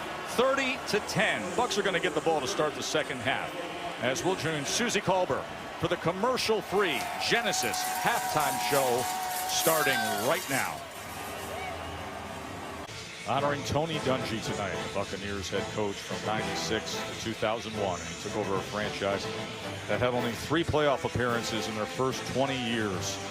But that dominant defense, that was the team's calling card. And then 4 playoff appearances in his 6 seasons in Tampa. Inducted into the Pro Football Hall of Fame in 2016. And moments ago, Tony Dungy entering the Bucs Ring of Honor. His wife Lauren, his entire beautiful family here at halftime of Monday Night Football. And some of the greats who played for him. From Rondé Barber to our own Booger McFarland. He said he was like a father to him. And then the reveal. Dungy. Tony Dungy in the Ring of Honor here in Tampa Bay. We talked to the players and talked about what we wanted to accomplish. We wanted to win a Super Bowl, but more than that, we wanted to do it with the right kind of young men who would be role models for our community and people that our young folks could look up to.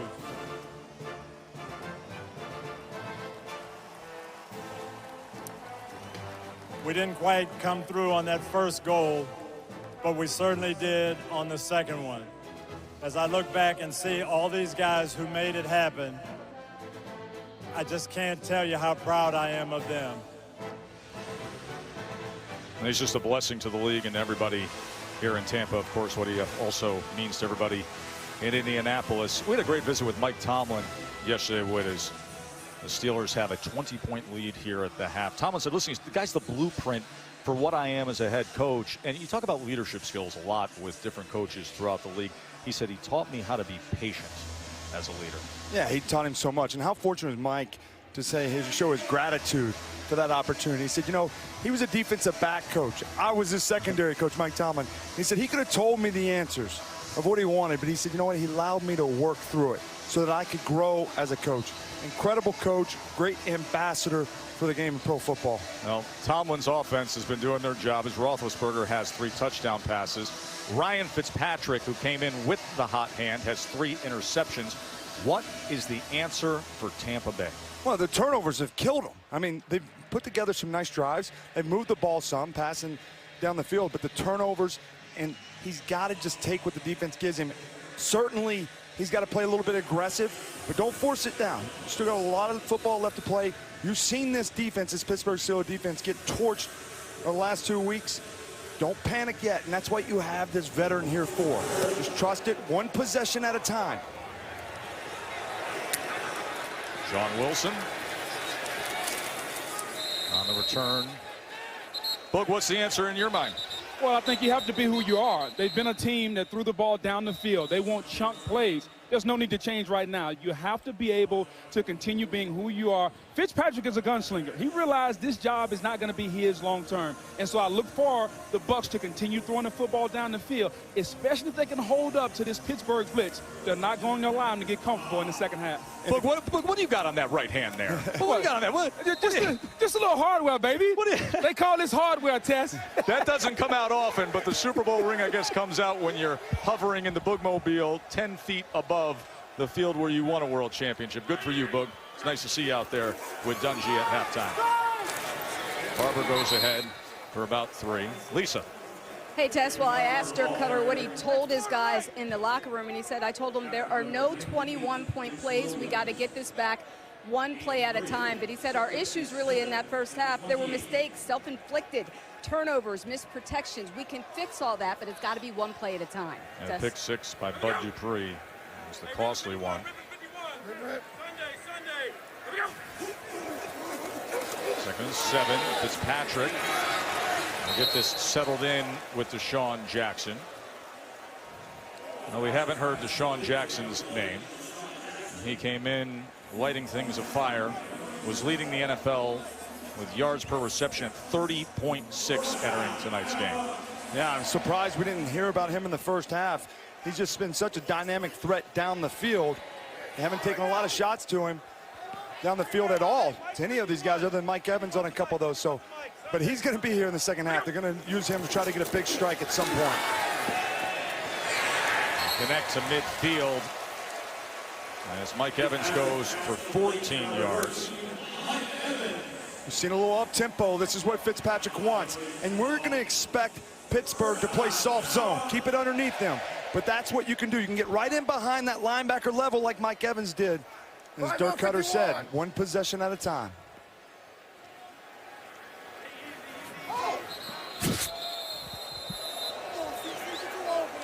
It's been a night of flags, hasn't it been?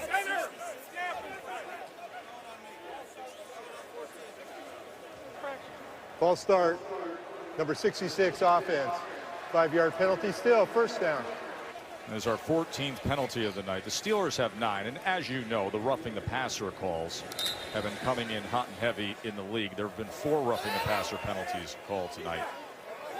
Most roughing the passer penalties called in a single game since 2001 is 4.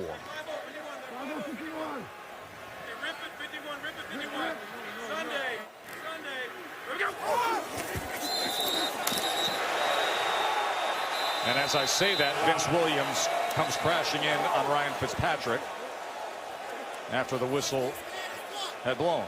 They didn't call it there, though. No. They probably should have. False start. Number 69 offense. 5-yard penalty still. First down. Now, the first 2 roughing calls we saw tonight had nothing to do with the body weight issue, but with pulling up. You know, what are these guys supposed to do, really? I mean, get a pillow for them and lay them down real nice and gently. I just don't know how you can play defense like this with a rule in place. I mean, so frustrating. We talked about that. But first and 20. Somehow Fitzpatrick gets away from Bostic and then slides harmlessly ahead for 4. Bostic was coming in. They've just gone too far with that rule. You know, it's just, and I felt that I knew they wanted to make it about the health and safety and protect these quarterbacks. But it just seems like we just went a little bit to the left wing on that, you know, with our approach of trying to protect it because, as we said, not only the players frustrated, but the coaches. They don't know how to coach this, and that's when you have a challenge with this rule. You're going to have to adjust it. Second and 16. In stride, great throw and catch. Godwin, and he's still going. Is this a live play? Yes! Outrageous touchdown!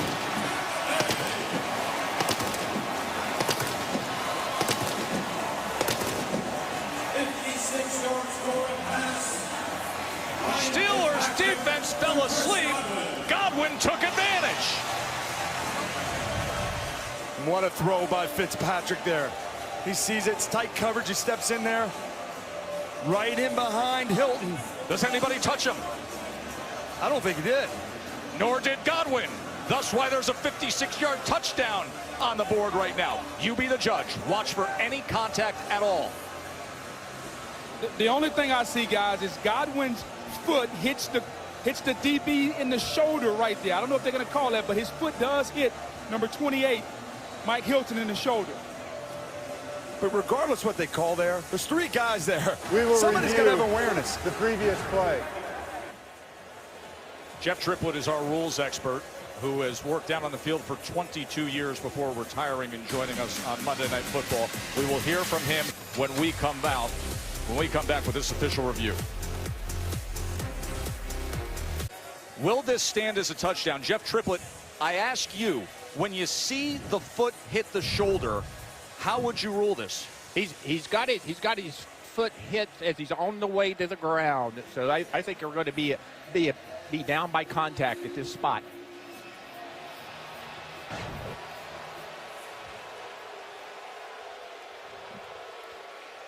After reviewing the play, the ruling on the field is reversed. The runner was down by contact at the 37-yard line. Please set the game clock to 12:05.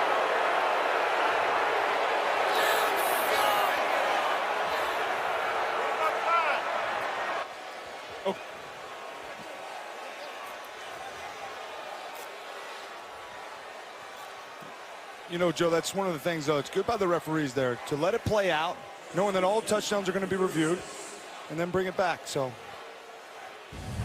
here's another look, and watch the foot that goes up and hits the shoulder. And he may not have been down, guys, but he was in the process of going down when the foot hit the shoulder. That's why the call was reversed. it's a big drive for Fitzpatrick, though. He's got a little momentum here. See if he can capitalize on some of this.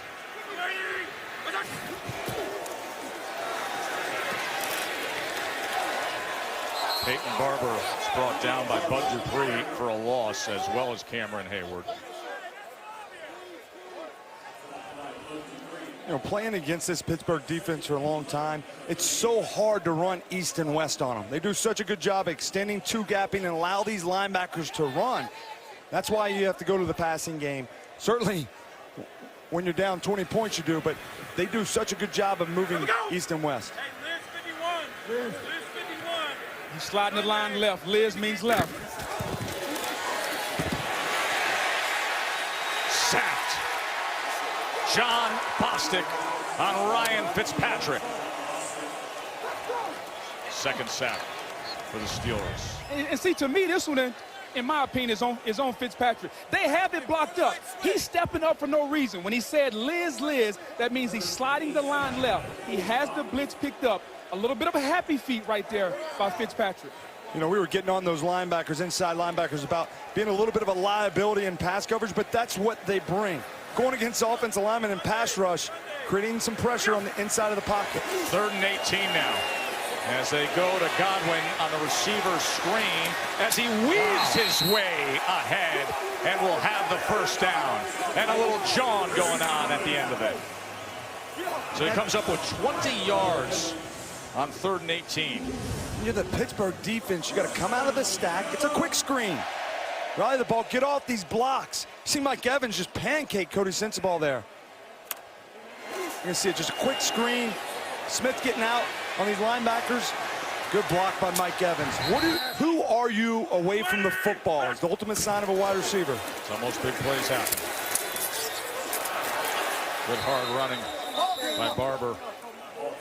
He goes for 4. Absolutely critical drive for Tampa after the would-be 56-yard touchdown was brought back. They open up this second half trailing by 20. And, Joe, you can tell Tampa has a sense of urgency. The guys are starting to jaw a little bit after the play. They realize this is a big drive. Peyton Barber, the offensive line, they're starting to come off and run a little hard. O.J. Howard inside. Now he's got a nice back matchup on John Bostic. He goes to Humphreys. And it'll be first and goal, Bucs.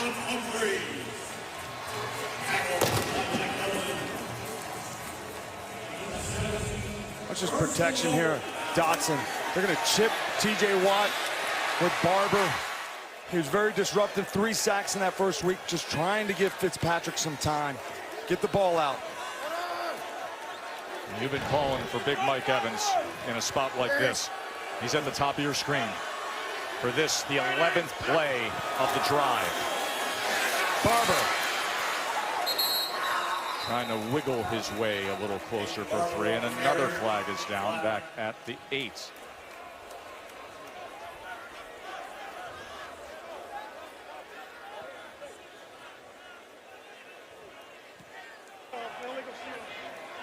Illegal shift. Offense, number 12 is going down to snap. 5-yard penalty, still first down. You know, Joe, it's one thing to ride the momentum and enjoy the ride, and certainly the start that they've had, Tampa Bay, through the first 2 weeks, but you have to play smart football. Last week's over. The first 2 weeks, great start. You have to capitalize in the red zone. You know, the bad thing about that play, it's a penalty. The good thing, it gives this offense more room. It's tight in the red zone. That penalty doesn't hurt this offense, especially going 4 wide. It gives them a little bit more room to operate.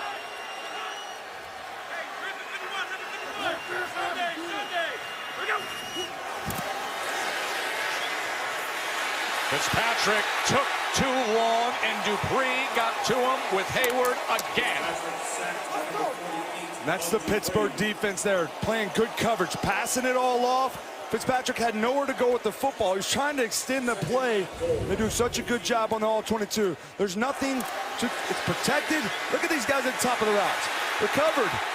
He's trying to go to them and work them. They cannot get separation. The line does a good job. Bostic pressuring again. And Dupree coming back underneath. We're going in the wrong direction here on 2nd and goal.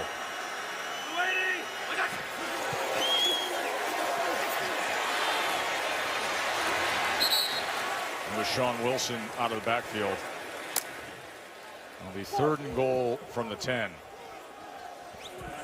You know, it's the one thing we've talked about. They're not going to allow Ryan Fitzpatrick to be comfortable. Big 3rd down here in the red zone. Expect the Steelers to bring some more heat. They're not going to allow him to sit back there and be comfortable and pick them apart.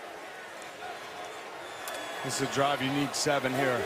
You know, we keep seeing that matchup on the top with Mike Evans. Now they're playing a little soft zone. May try to pass that off underneath.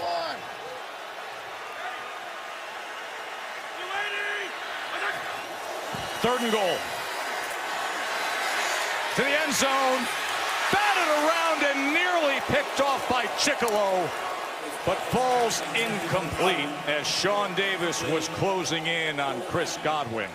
We said it a number of times, Joe, but in tight coverage in the red zone, in the end zone. You see Chris Godwin there. Good throw, trying to squeeze it in. See how he's waiting on the football. They're all closing. You got to go grab it and pull it in away from these defenders. He's waiting for it a little bit. He's got to make that catch. He's a talented young receiver. Have to come down with those in the red zone. Catanzaro will come on for the 28-yarder. It is good. And 1st and goal at the 6, and they settle for a field goal. I want to remind you that SportsCenter with SVP is coming up after the game. He's going to talk with Steph Curry. It was NBA Media Day today. LeBron James is the SportsCenter conversation, and it is the worst beats of the weekend, which I hope that Stanford Steve and SVP were able to avoid. SportsCenter with SVP on ESPN after we wrap things up here in Tampa. Joe Tessitore, Jason Witten, Booger McFarland, Lisa Salters with you here as the Steelers are trying to close in on their first win of the year. Came in 0-1-1. Buccaneers were 2-0. Field goal moments ago from Catanzaro as he will kick off here. 17-point lead for Pittsburgh. Gerald McCoy is wearing the Monday Night Mike. Y'all knew how they was coming. Good thing is it ain't nothing they doing. It's all us. Nobody said it was going to be easy. We good. Keep playing. I love having teammates like you. Yeah. It don't matter, man, what it look like, boy. We just have fun playing. Monday night, bro, gotta hang in there. Gotta hang in there. Well, right now, hanging in there means trying to slow down Ben Roethlisberger. Nothing they doing. Well, that guy right there, number 7, is doing a whole lot, Joe.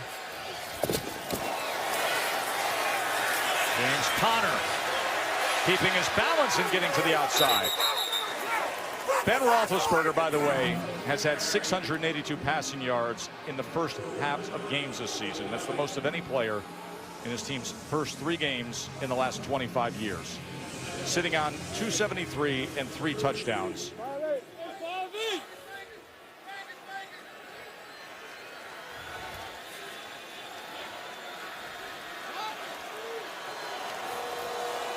Second and 3. Quick out. Juju Smith-Schuster with a spin for a first down for the Steelers. Well, Ben came in here. He saw this team at 0-1-1. He had to take advantage of it. Seen his tight end McDonald wide open on the backside, taking the shot when Jordan Whitehead, the safety, gets aggressive and creeps in, and then he gets skinny over the middle to the rookie. And then in the red zone, after that long 2-minute drive, capitalizing with a touchdown. He's in command tonight. It's a thing of beauty to watch him operate in that shotgun. You know, I know you were talking about the pass and the route there, saying he gets skinny, but let me tell you something. I actually think he has gotten a little skinnier on that 6'5" frame. You mentioned it when he walked into our meeting yesterday. He looks good. You know, I think for a lot of veterans, as you get older, that's one of the challenges, certainly for quarterbacks, you know, and he worked at it. He really can still extend plays in the pocket. Saw him do it last week from time to time, and his eyes are upfield, downfield, looking to get these receivers open. He's so good at it. And it's also a challenge for tight ends who retire and then tour around the nation going to steakhouses. Tell me about it, Joe. Second and 13. Big Ben again. Juju Smith-Schuster climbing that pocket and going for 15 more. And see, that's the problem for this Buccaneer defense. They want to play zone, but they're not getting in the pass rush. And Ben Roethlisberger just patting the ball, stepping up, finding Juju Smith-Schuster in the zone, just stepping up. All veteran quarterbacks step up. Rodgers, Brady, Breeze, they all step up and find their big plays in the pocket. He's seen all the blitzes. He's seen all the coverages. He has the answers to the test before he goes out there. So he kind of yawns at that stuff when the defensive tackle's dropping to play look like a drop coverage. First down, so comfortable there. And becoming his favorite target of late, Smith-Schuster for another 6. We talk about Ben under pressure and how he acquits himself so well. Well, look at since 2010. Whether it's coming after him, hitting him after he throws, the blitz, completion percentage #1 under pressure, passing touchdowns 37, yards per attempt impressive 6.8 under pressure since 2010. Give Randy Fichtner a lot of credit. He's staying aggressive even with this lead, staying aggressive with his play calling. And if you're the Buccaneers, you got to bring pressure. You can't get to him with a 4-man rush. Second and 4. Gonna launch it downfield. And just to the outside of Antonio Brown, who had lost Brent Grimes.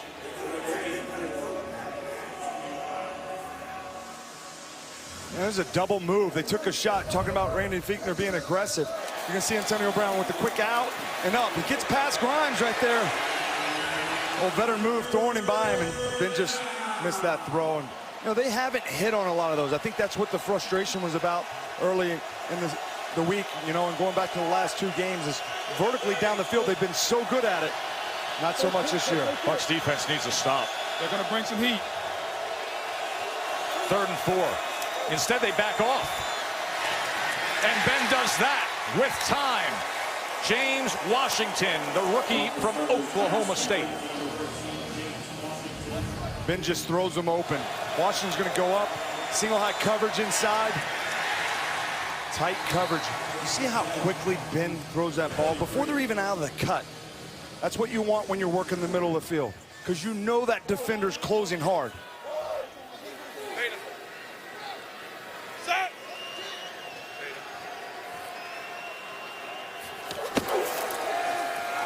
Back to Connor.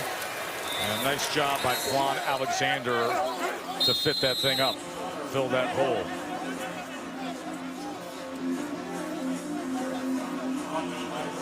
Last week, 452 yards against the Chiefs as they had to dig out of that hole. Tonight, well managed and consistent. 25 of 30 for already 310 and 3 touchdowns.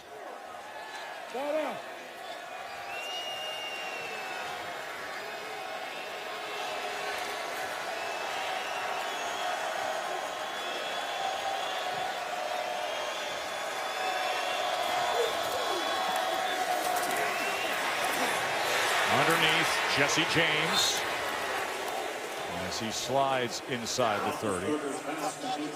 Two good-looking tight ends, James and McDonald. McDonald with already 100 yards tonight. Watch Whitehead here. He's trying to disguise the coverage. He's got the tight end man-to-man, but he's trying to hold that shell back there to trick Ben. But Ben's seen it before. He knows when you're just trying to disguise it and then you come down late, you just can't make up that ground, and it gives you the crossing route all day long. Now a 3rd and 3. I don't know. Shoot it. And he's going to use a timeout. Well, 2 long drives have made for a very quick 3rd quarter here. Just under 2 minutes. Pittsburgh with that big lead. 3rd down when we return to Tampa. Aerial coverage is brought to you by Goodyear. We are high above Raymond James Stadium.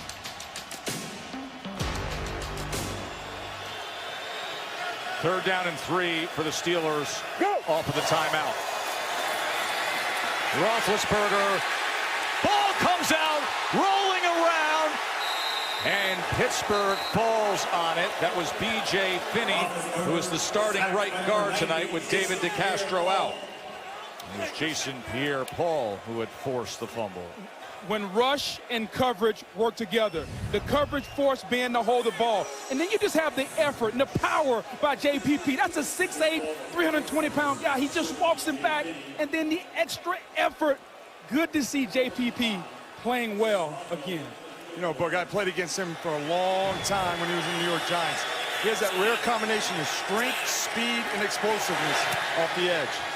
Was Boswell off the upright. Sound familiar? He missed a PAT earlier tonight doing that. Margin still 17.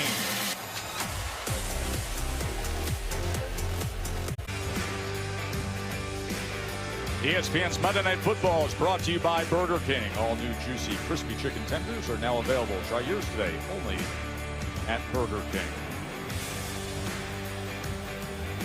103-foot replica pirate ship hasn't been as loud as they prefer. They want to fire those cannons.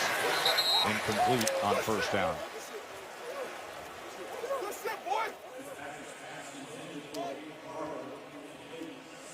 Patrick Mahomes. 3 more touchdown passes against the 49ers. He'll be up against the Broncos next week on Monday Night Football. That means Von Miller has himself a target to find.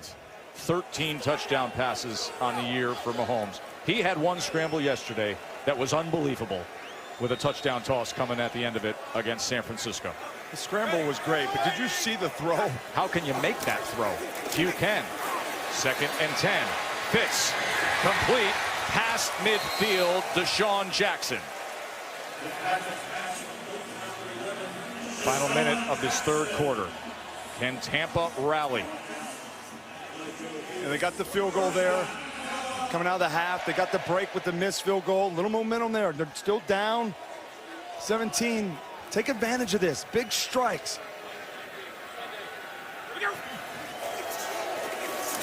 Fitzpatrick. Here comes a big strike if he can find Jackson, who's looking for a flag. It was Joe Hayden. And the flag instead is back at midfield.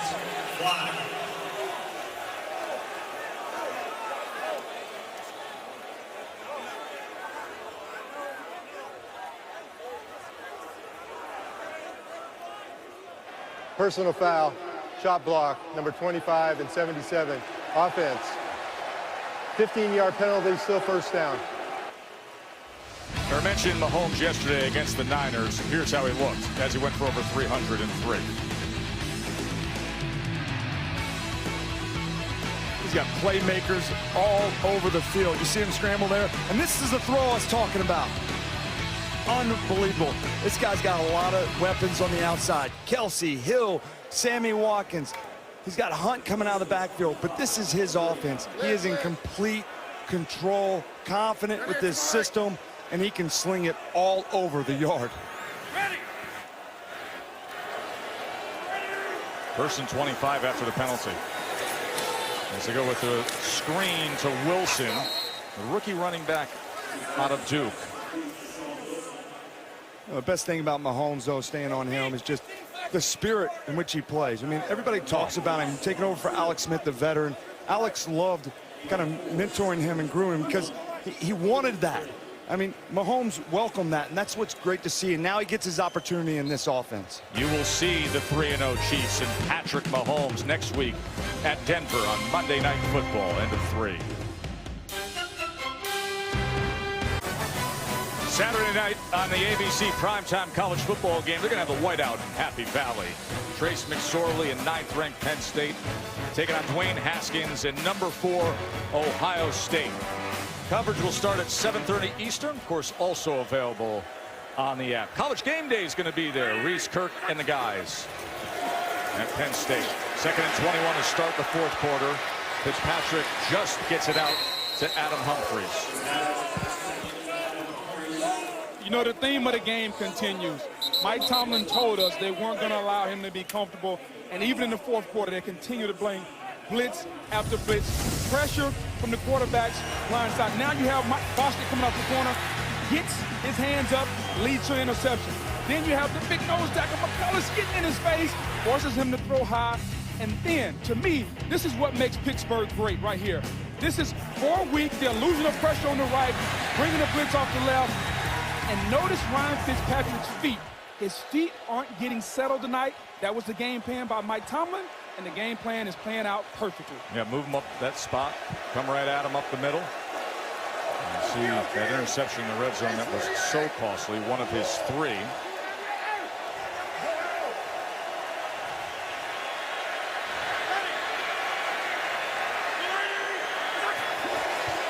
Third and 13. As he checks underneath, and Rodgers is going to be tackled that time by Sean Davis after only 7 yards. And this may be one that you go for it on 4th down here. You got the ball in good field position.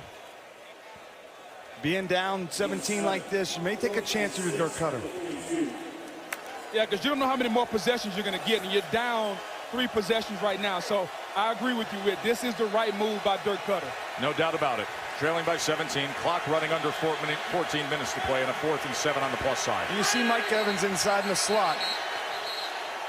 And Pittsburgh is going to use a timeout.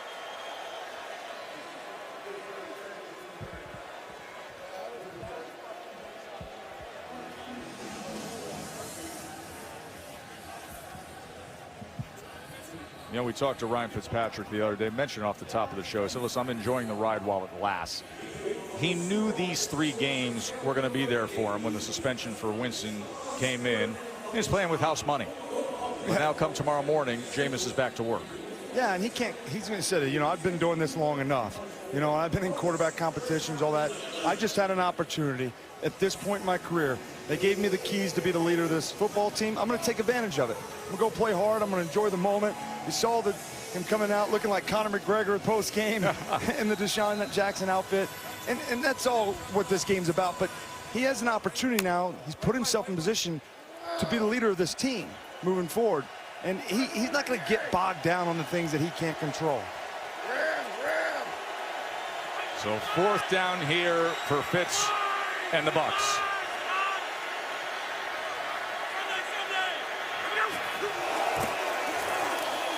Got a tight end.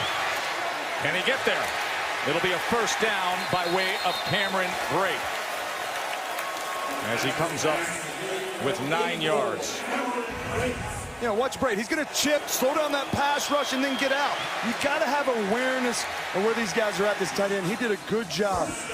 You know, Burhe's just, he's trying to drop in the coverage. You got to know where the sticks is, but Cameron Brate, good veteran presence. Those two tight ends keeping this drive alive. You got to get 7 in this part of the field.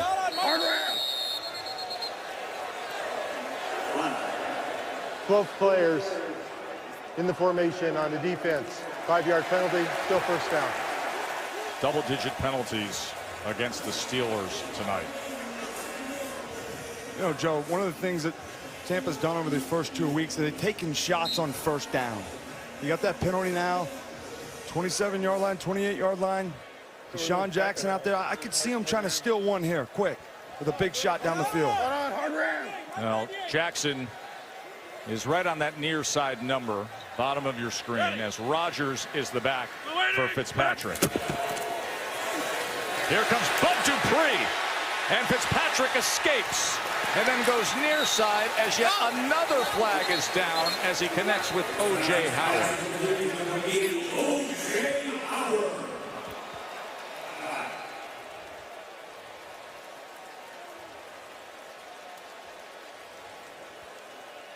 Holding, number 90. Defense, penalties decline. The result of the play is first down. You know, Pittsburgh has finished among the top 10 most penalized teams in the league only once under Mike Tomlin. And here they are. They came in leading the league with 24 penalties.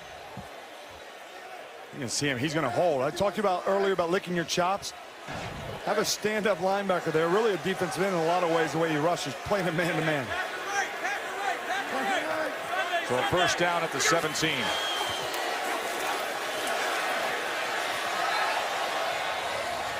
So Evans slip. Clearly a miscommunication as well, as Sensabaugh had coverage on big Mike Evans. Well, you're seeing them. They're playing this zone coverage where they're putting the corners up tight, and then they're going to give the safety over top. So it becomes like double coverage. Playing it soft. That's what you're going to do with the lead. And now Fitzpatrick's just got to take the decision of throw it in underneath and allow his guys to do it with their legs potentially if they're going to play that type of coverage. Tampa's got an advantage tight end on their linebackers. I would attack Pittsburgh linebackers down here in the red zone.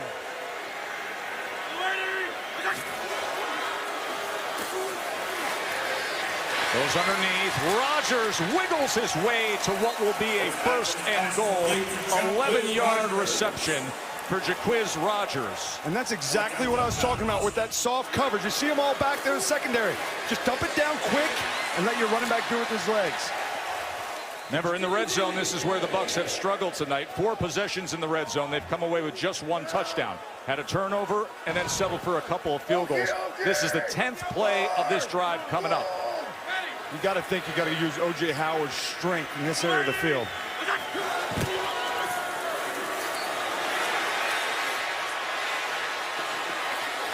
Well, those 35-year-old wheels are tough to get the edge as a flag comes in at the end with Vince Williams getting to Fitzpatrick.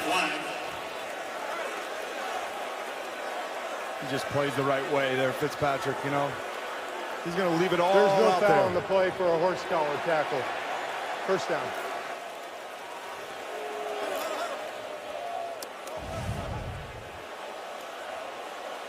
There's the horse collar. He had the nameplate there. Yeah, the definition of the horse collar is putting your hand inside and pulling them down. He just grabbed the jersey there. I think that's a good no call.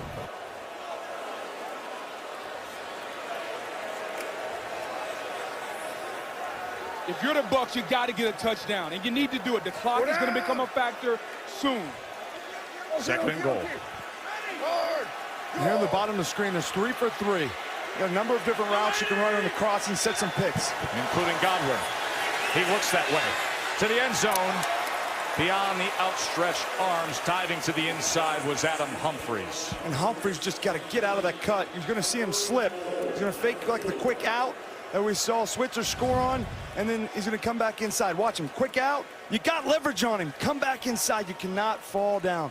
Knees over your toes in those situations, especially on the wet grass. Yeah, it's tough, Whit, on this end of the field from my perspective. You got a lot of mud flying up. It's very wet. especially down here in the end zone. You know what they say about excuses, Bug. Exactly. Everybody got it. 3rd and goal. Coming after Fitz.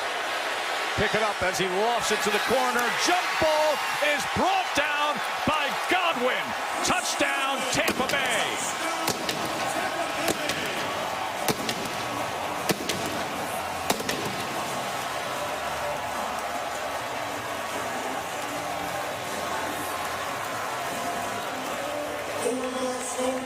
You're going to see Fitzpatrick under duress here. He's going to keep extending the plays. He sees him coming right there, Chicolo, and he doesn't care throwing it. Chris Godwin, let's talk about him. He's had a fumble, couple touchdowns, drops there, and comes up big to keep the Bucs in this game, Joe.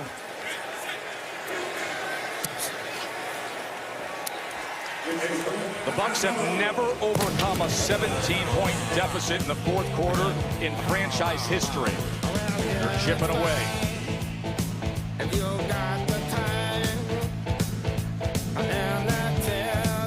First, the Steelers trying to come up with their first win of the season without their star running back, Le'Veon Bell, who's holding out. Had 406 touches last season, most of any player since 2014. In his career, he averages 129 scrimmage yards per game, highest average through 5 seasons in NFL history. And Mike Tomlin was very honest with us when we discussed the matter with him this weekend. He says, I worry about the guys who are here to play football. It's time to play football, and that's what we're doing. Yeah, there's no denying his ability and what he's done over the course of his career as one of the best backs. And I understand the business of it, Joe. He wants to get paid and paid what he thinks he deserves, which he is, one of the top running backs in the NFL. Wait, let me ask you a question, because you were the leader of the Dallas Cowboys for a decade and a half. How would you have dealt with that situation if that was your star player on your team? Well, I think what's interesting is he got franchise tagged and he never signed it. And I understand that. And he's going to stay pot committed and play this game thing all the way through the end. Then I think he should just came out and said it.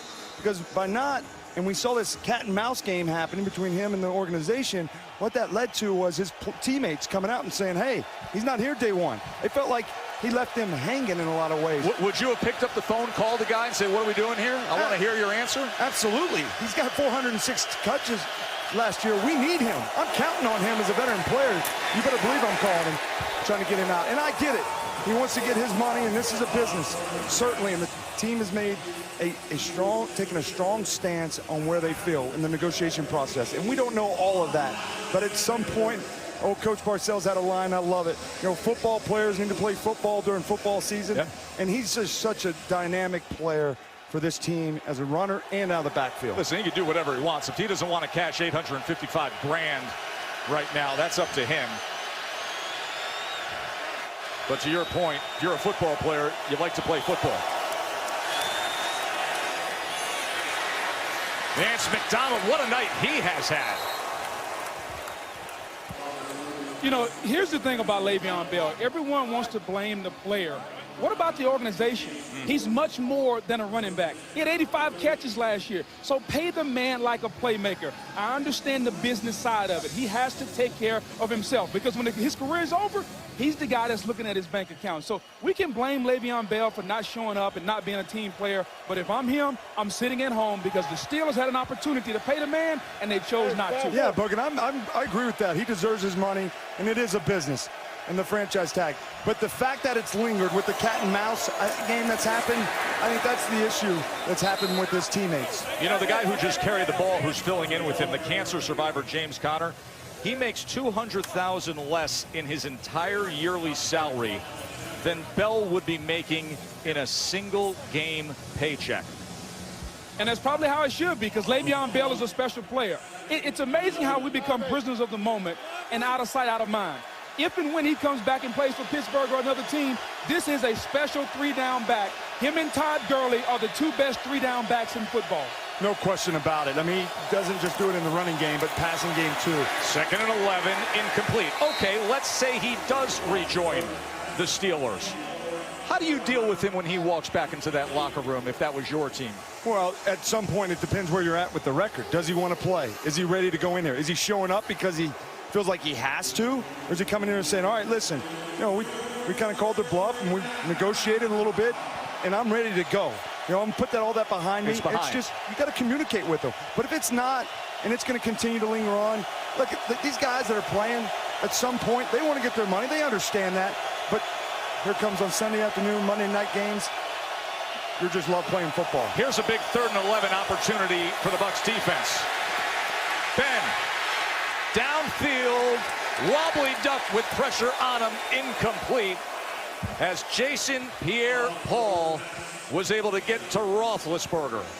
And they talk about Jason Pierre-Paul coming over, how infectious the effort that this young man has brought to this team. Just continuing to work. Big Ben scrambling, just coming up. We know the incident with the fireworks a couple of years ago, but he's bounced back, and he's still playing at an elite level. Just the effort, and Big Ben is still tough to get out with. No question he is. See what Jordan Berry offers up here on this punt as Jackson is back to return. Here's Deshaun Jackson.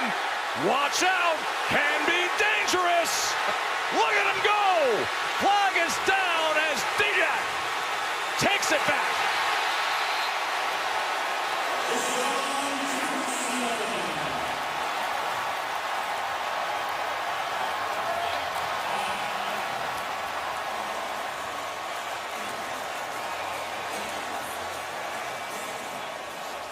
During the kick, holding, number 39 of the receiving team, 10-yard penalty, first down. And that wipes out 83 yards of glory. Isaiah Johnson with the penalty flag there. It was a low kick that didn't have much hang. And Deshaun Jackson revved that thing up to 5th gear in no time.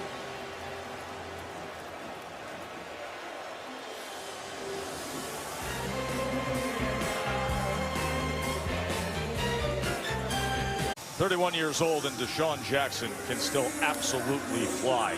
The head shake is because of the penalty that just wiped out his spectacular 83-yard punt return touchdown. Instead, this is where Tampa will start off, trailing by 10 at home, 2-0 against the Steelers, hungry for their first win of the season.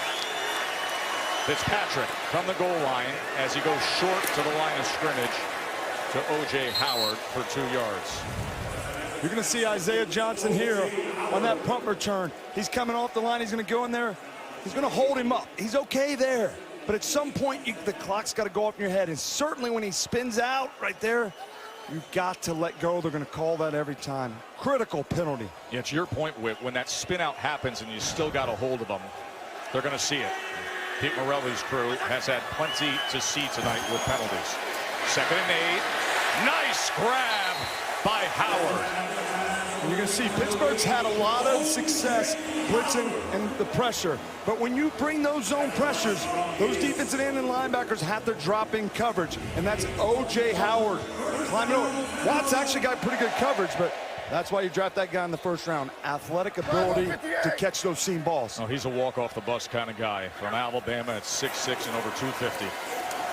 Fitz again gets it complete for a first down as he goes to Deshaun Jackson. Under 7.5 to play, trailing by 10, trying to work their way back into this. You're going to see Jackson just get that separation, get right in behind, fakes the outcut, and comes back. He's so good at the transition of the route. We talk about his speed. Sometimes we don't talk about his route running ability at the top of the route. Buccaneer offensive line giving Fitz a lot of time. Pressure again. Again with time, but he threw it to the inside of Chris Godwin. He was covered by Joe Hayden. Hayden's return has been critical for Pittsburgh. He was out last week with a hamstring. Mentioned the deficits for the Bucs in history as Mike Hilton, who had the fumble recovery and the interception earlier, is walking back to the locker room.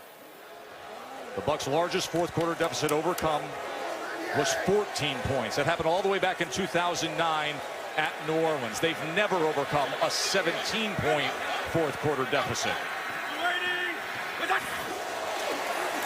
2nd and 10. Fitz is going to run. How about old man magic? 14 years in the league and a giddy up for the dad of 6. 17-yard run by the bearded one. And he's not afraid to do it. They're playing man-to-man coverage underneath. 2-man is what we call that. He sees it, the pocket. Oh, my. Took him a few Mississippis to get down the field, but he's still in this game, guys. Finding his rhythm, can he find the end zone? Incomplete. No flag as Davis and Burns had coverage on Mike Evans. And to me, that was a good no call. You got two guys on the defense bracketing Mike Evans. Evans going to try to go up. Yeah, there's some contact, but it's incidental. Their feet get tangled. I think that was a good no call by the refs.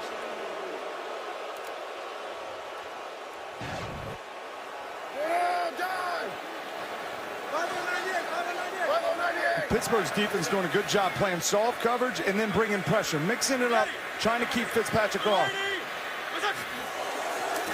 2nd and 10. Steps up again. It's Howard again. He's getting loose and settles in inside the 25. 16 more yards as they march down. Yeah, O.J. Howard, that's what he does. Just being a check down there, and you're going to see Watt coming through there. He's going to chip first, and then he's going to go out in the route. And when he does that, T.J. Watt is just not comfortable dropping in there. He's a good athlete, superb rusher. And now you got a first down. And look at that part of the field that Boog has mentioned. It's all chewed up. We had a lot of rain earlier tonight. Nearly costly. That was Burns closing on it. Good break on the ball right there by Artie Burns. Deshaun Jackson, he was one-on-one. Put his foot in the ground, and that's what they like about this guy. He's a first-round pick. I know he got beat a lot last week and even earlier tonight, but if he just trusts himself and play with some confidence, he can make those type of plays. At some point, you got to think Mike Evans, that size, trying to attack these guys down the field. 2nd and 10. He's got him. Does he? Yes! Mike Evans waited for it. Hold it in. Let's go.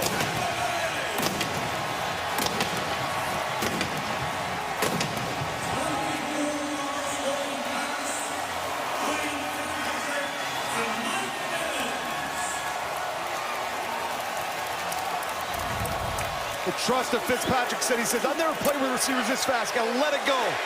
Trust that they're going to do their work. But what a route by Mike Evans. That little chop right there. And gets Artie Burns to drive on it. The double move. Really good call by Todd Monken. Trust those guys. You see that matchup. We saw that on film all week. Wow. And what do we have here? Just when you thought he ran out of magic. Hello, Ryan Fitzpatrick. Mike Evans. Money.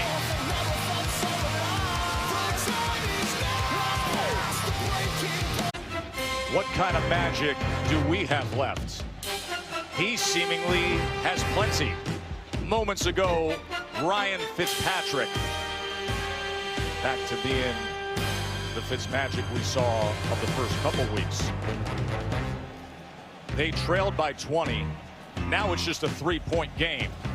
Tampa 2-0.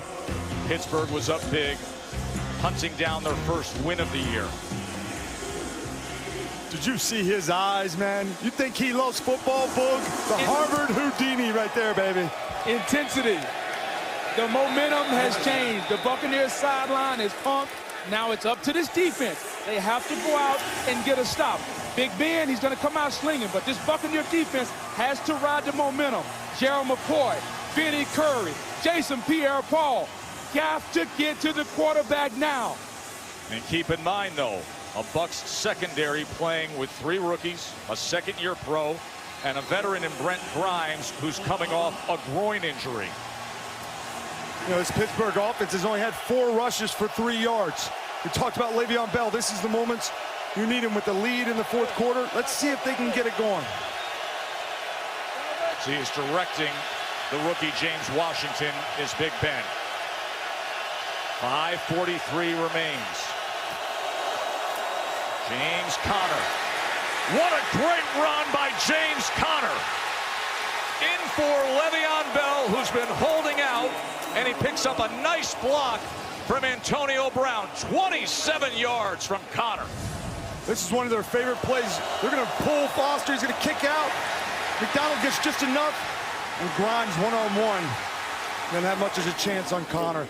Connor has the patience. He's been fortunate. He watched Bell all last year and the success he has, and he's carried over some of that with the patience as a runner, allowing his blockers to do the work.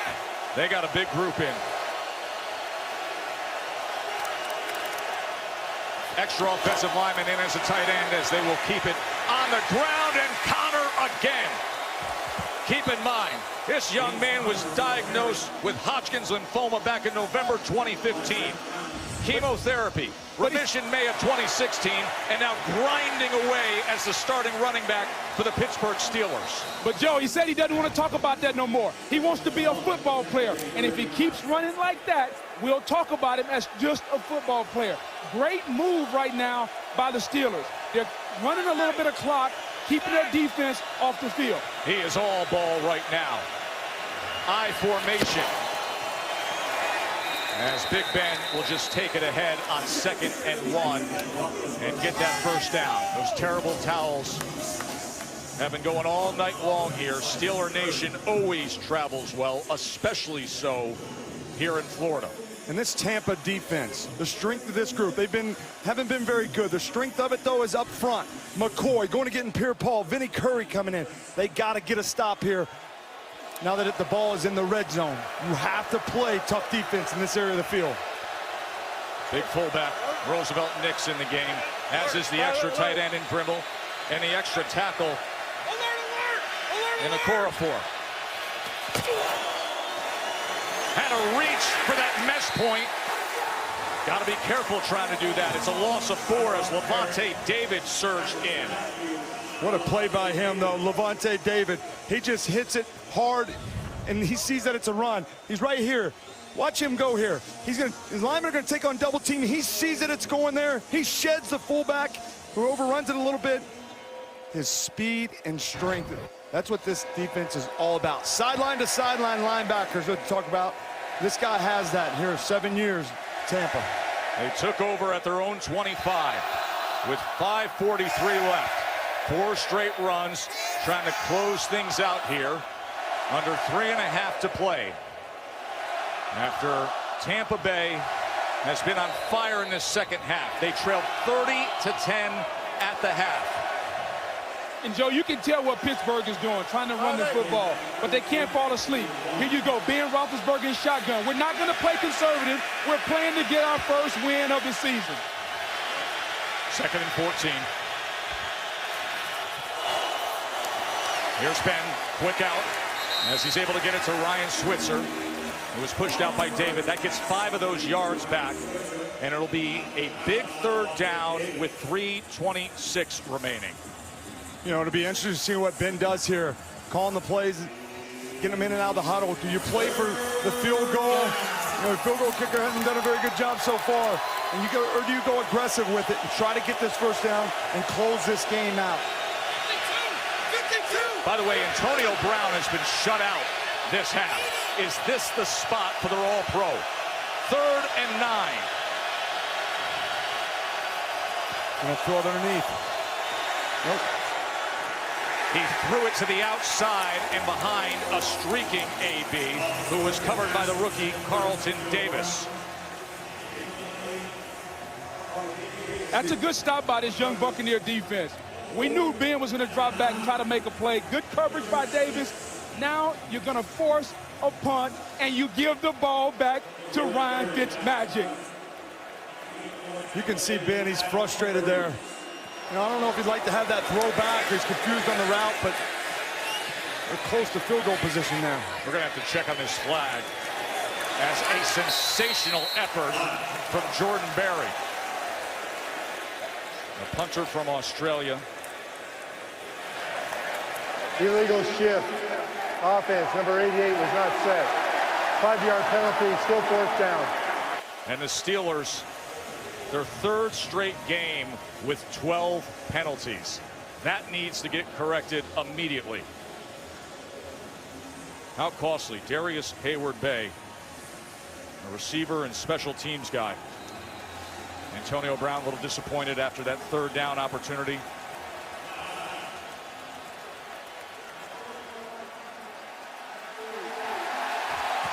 And another penalty comes in at the end there. Yeah, Unsportsmanlike conduct.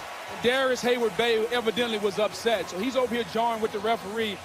Must have said one of those magic words, and the referee threw the flag. You can't do that. You can't be an undisciplined football team. It's one of the reasons why the noise on the outside continues to ask, has Mike Tomlin lost the team? Too many penalties. Guys aren't focused. Chewing, arguing with the referee. Listen, the call is over. You can't say those words. Go back to your sideline.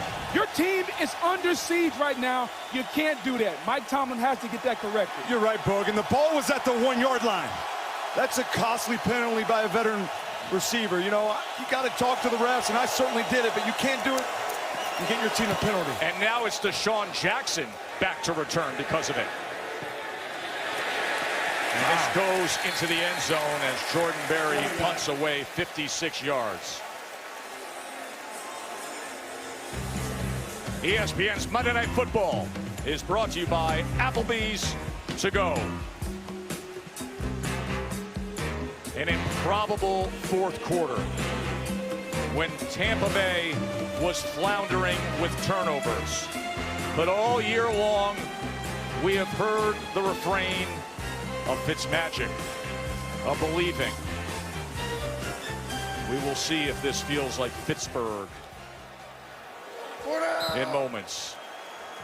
And they have to continue doing what they've done. They've got back in this game tonight with chunk plays, throwing the ball down the field. Don't stop now.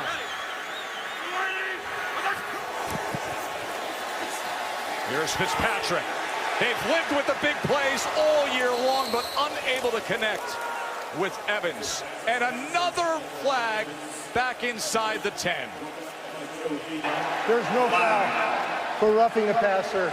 He was blocking. No foul. No foul. No foul. They're going to pick that one up. See, Hayward, he was ready to argue that one. The big fella was.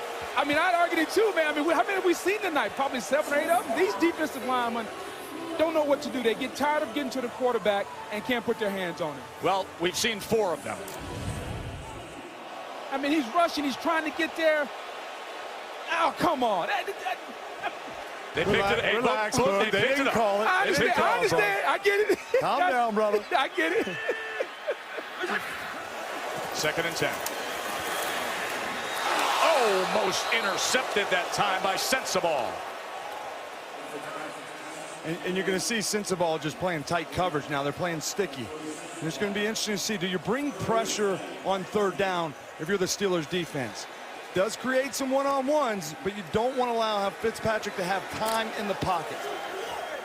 If I'm Pittsburgh, I'm bringing pressure with. They've had a lot of success tonight with tip balls and interceptions, bringing pressure. Don't allow him to be comfortable. Single high coverage. You're going to have a one-on-one with Cam Sutton on Mike Evans on the bottom of the screen.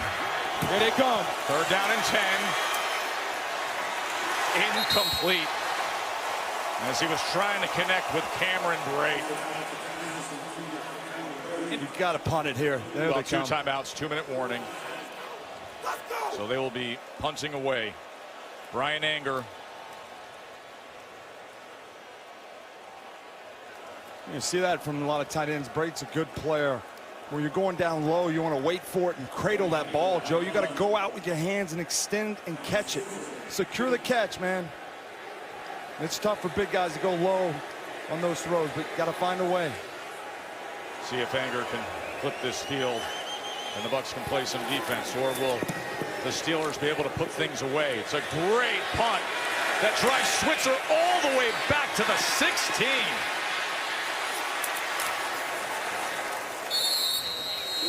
Let's see what Booger has in tonight's PlayStation View multi-view.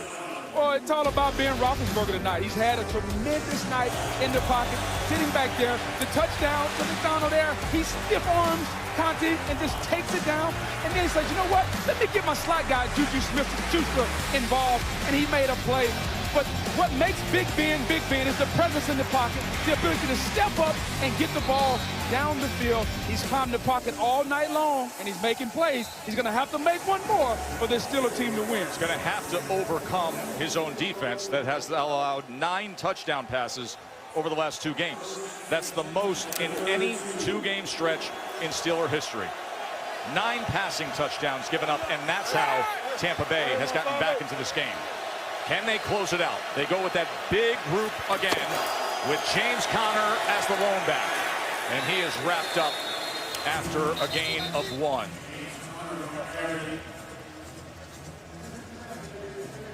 And you got to think at some point Tampa Bay knows that they're going to eventually get into the empty sets and try to do it with the passing game. Yeah, they had some success doing it with the running game in that last drive, and they want to run it, but Ben's going to put the pressure on himself to make those throws. Timeout used by the Bucs. 2:31, 2-minute warning, 1 timeout in the bag. You know, essentially the Bucs, with the 2-minute warning and 1 timeout, the Bucs can stop the clock 2 more times. If you're Pittsburgh, here's what you have to say. We need 1 first down, guys. We need 1 first down to pretty much run out the clock. I think that's how you have to think. You have to run it here, force them to use their timeouts, and they'll probably use it again, but you need 1 first down if you're Pittsburgh.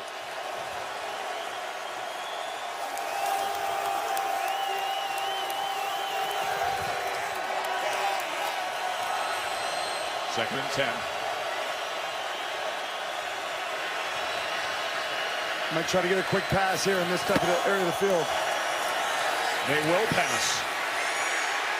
Roethlisberger sidearms it downfield, complete. Smith-Schuster. What a play.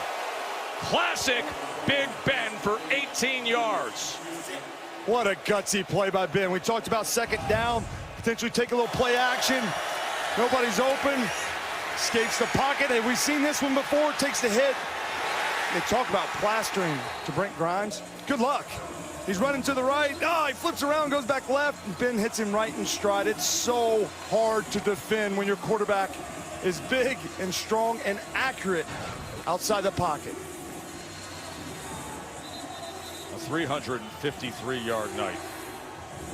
Speaking of filling up the stat line, the best in the NFL at doing it right now is coming your way next week. Patrick Mahomes, the Chiefs' young superstar, goes up against Von Miller and the Broncos next week. Mahomes with 13 passing touchdowns, the most through 3 games of any player in NFL history. That's next week on Monday Night Football. For now, Tampa Bay has exhausted their timeouts, 2:17 remaining, and a fresh set of downs for the Steelers. As Conner breaks free to put this game away, the Steelers have turned to the second-year player out of Pitt.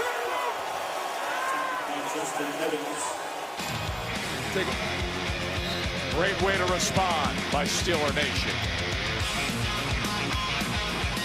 USAA and the NFL pay tribute to our armed forces through the salute to service. Alex Dietrich Smith, older brother of the Bucs offensive lineman Evan Smith, he left college and enlisted in the Army. That was after the 9/11 attacks. He was a specialist team leader in the 10th Mountain Division, served 2 tours in Iraq, and earned a Purple Heart. The older brother to that guy, Evan Smith.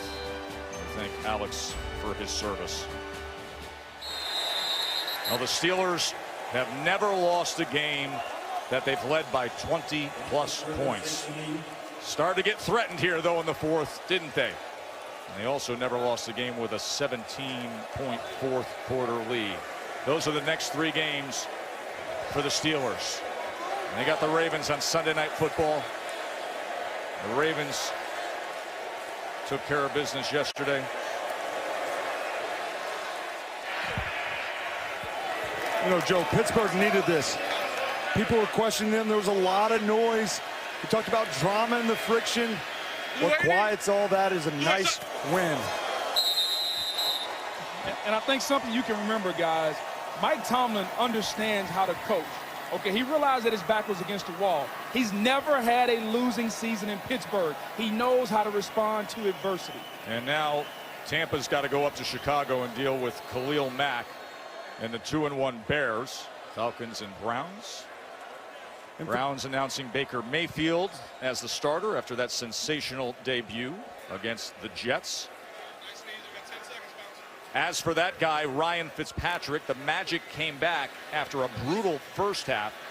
And now he is the first player in NFL history with 3 straight 400-plus yard passing games. He went for 411 tonight. But finally, Pittsburgh gets a win. 1-1-1. We talked about team turmoil, all the issues, from Bell holding out to the headaches of Antonio Brown last week. Winning is a cure-all. No question it is. I mean, Ben Roethlisberger, when he's on your team, you needed him most, he was Ben.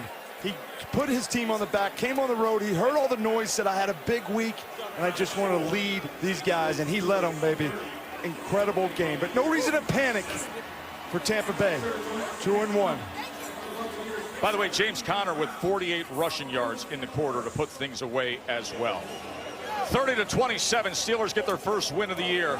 Next week, we're going to be in Denver. Patrick Mahomes and the 3-0 Chiefs against the Broncos. Stay tuned for the GMC post-game report on SportsCenter. For Jason Booger and Lisa, I'm Joe Tessitore. Enjoy the rest of your night. Here's SVP to preview what's coming up.